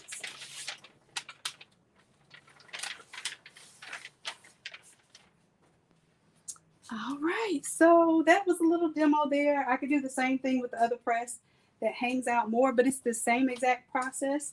It's just that the all over buddy, will work for a press that barely has the heat plate sticking out at all. And it will also work for the one that has the heat plate totally exposed, ready to burn you up, okay? So either way that goes, this system works for that. And we're working on finalizing this prototype, and then we're doing pre-orders for this system, okay? So I want y'all to be on the lookout, because as soon as I do pre-orders for them, I know for a fact that they will be flying probably faster than I can make them, and that's why I'm doing pre-orders, so I can make sure that we can get all the materials and get this thing going for y'all, okay? We will have that coming soon. The all over buddy is probably going to be about $300. Okay, it's probably going to be about $300, but it will be like you're able to do. Like I even use this all over buddy. You saw me using it for the large format press. I even use it for that one because it extends the surface so much better. So when I'm pressing anything other than or anything larger than a large, an extra large might leave a tiny little sliver. But I even use it for that because I can gauge a little bit better what's going to hang off and what's not. So I use it for the small press. I use it for the big press. I'm basically working this with materials that should be lasting you a lifetime. So I may have a economical version of it, but I don't know if it's going to be any cheaper, just because materials right now in general are very expensive. If you've ever been to the hardware store in the past few months versus maybe a couple years ago, you know exactly what I'm talking about. If you had to buy that birch wood, a couple years ago, it might have been $16. It is now almost $38 for that same 4x8 sheet of birch wood, and to be able to cut it down to a couple of pieces that you can use for your all over. So, just doing the not the neoprene. I don't know why I keep calling it neoprene. The Nomex is about $240 shipped to you, so it's $220 plus $20 shipping. Then this will be $300, and you don't need the foam. You don't have to reset your settings on your press. I will have both options because I know some people like to have the foam because it helps to expand up into the crevices of the shirt, and it helps to really give you a good heavy pressure. Whereas the foam that's on your heat press might not be able to do that much pressure. So you may even be able to combine the two. I haven't tried that, combining the Nomex felt plus the all over buddy if you really wanted to get that deep cushioning. And I don't think it's necessary, but maybe we'll try it and we'll do an experiment with you. All right, so I didn't intend to do all that today, but I'm glad y'all around because maybe you will even give me some insight on some things that we can do to make this system even better. Like I said, the legs are adjustable here, so they're able to go to whatever your table or working height is. Teflon paper, does it come on a roll? Does the Teflon sheet come on a roll? The how we're going to sell it, it comes the size of the or I guess we can sell it by the roll as well if people want to purchase it and make whatever they want out of it. But most people pretty much want it already cut to size, so it'll be cut. The 39 inches is the width of it. It'll be cut 39 to 48 inches, and then the Nomex will be 36 by 48, so that you can basically use it accordingly with your board. The Teflon sheets that are here that are pre-cut to the size of the shirts will have a series of them. So they'll go from youth small, medium, large, and then it goes up to adult small because an adult small and a youth extra large can use the same insert. And then it'll go adult small all the way up to the adult 5X. Okay, where did you get the stands for your printers? I'm thinking they're talking about them for the printers. Oh, these are Harbor Freight. We actually have some other ones that are, the paint is drying on them right now. They're a little bit smaller. I like them better. So I will showcase those to you all when I do my official, showing of this system. It's a much smaller cart. Definitely a lot more mobile because you don't have to like steer it and drive it. It literally rolls around. All four wheels roll on that one. This one only two change positions. So it's almost like you have to back it up and drive it like a car, which, if you back up anything like me, it's not a good sign. So I want to show you all the smaller carts. We're painting them black right now because they were red and it just didn't go with anything. So we're almost done painting those, and I'll show you those little small carts, and then I'll share with you the link where to get those if you want to grab those. Okay. What size is the birch wood that you use? I would say go ahead and do a 36 by 48. On the birch wood. On the birch wood. Then that way you can go ahead and you can actually get two of them cut out of the same sheet. You can get two 36 by 48s, and then you'll even have a little strip left over maybe to do something else. Okay, and her name is, I guess it's Q, and she said for the Teflon paper, she said I'm asking to use for the top of my large format press, the 31 by 39. She was asking, I guess. Oh, well, whatever size your press is, just measure how wide it is, and then give yourself, if you want a 3-inch overlap on each side, just give yourself 3 inches extra.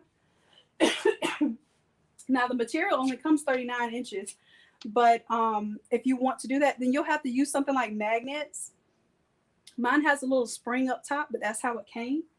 But you can absolutely use magnets, especially with the heat press being totally metal, and then just take your own sheet, wrap it around, place your magnets up top, and then you have a top piece that protects your heat platen. I'm gonna go grab some water, y'all. Hold on a second.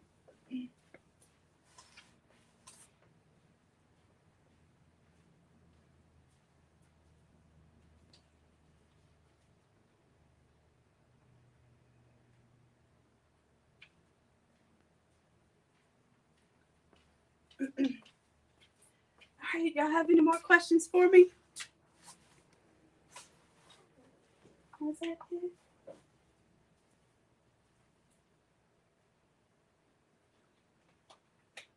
All right, love. So we have a bunch more to do here at the lab and the academy. So it's a 2-in-1 space right now. And hopefully we can get some more content out there to you, because as we're learning in the lab and as we are experimenting in the lab, I hope to be bringing you all some more live videos. Okay. So when I'm looking like Albert Einstein and crazy, no matter what's on top of my head, you see I had to put all this mess up because I was sweating and about to die on y'all. Just know that we love you and know that I appreciate you coming here, and I don't care how crazy I look as long as I know that y'all are learning, okay? All right, love. So I was here way longer than I expected to be. Didn't want to hold y'all up on your holiday. Y'all, please enjoy your time with your family and whatever it is that you're doing today, getting your business on. I just want to tell y'all thank you, and I'm gonna see if I can get my people in the background, even though they don't want to be in there. There they go. All right. So till next time. Come on, y'all. Look Look at this last part. Look at the sides. You are the perfect model. Yes. Look at you. Did you know you was gonna be a YouTube star today? Huh? It's adorable. All right, we appreciate y'all. Oh, and this is one of our coaches too. Come over here, coach. Come over here, coach. And she's also helping me to. This is Toya. Okay, so Toya is not only a coach, she can help you design. She can help you with one-on-one if you need help printing, any sublimation issues. But she is an amazing teacher as well. So y'all make sure that if you need one-on-one help, that you get with her. We're gonna do a coach's corner with her very soon. And wealth of knowledge, y'all. She's even gonna teach me some stuff. Okay, so she's being all shy right now. So y'all show us some love. Let me see. Y'all tell Toy, hey. Oh, okay. What's up, Ken? Oh, you giving us a hand clap. All right. All right, love. So come on, Ashley. You gotta say bye with us. What? Ready? All right. All right. So we love y'all. Appreciate you dearly. And until next time, bye.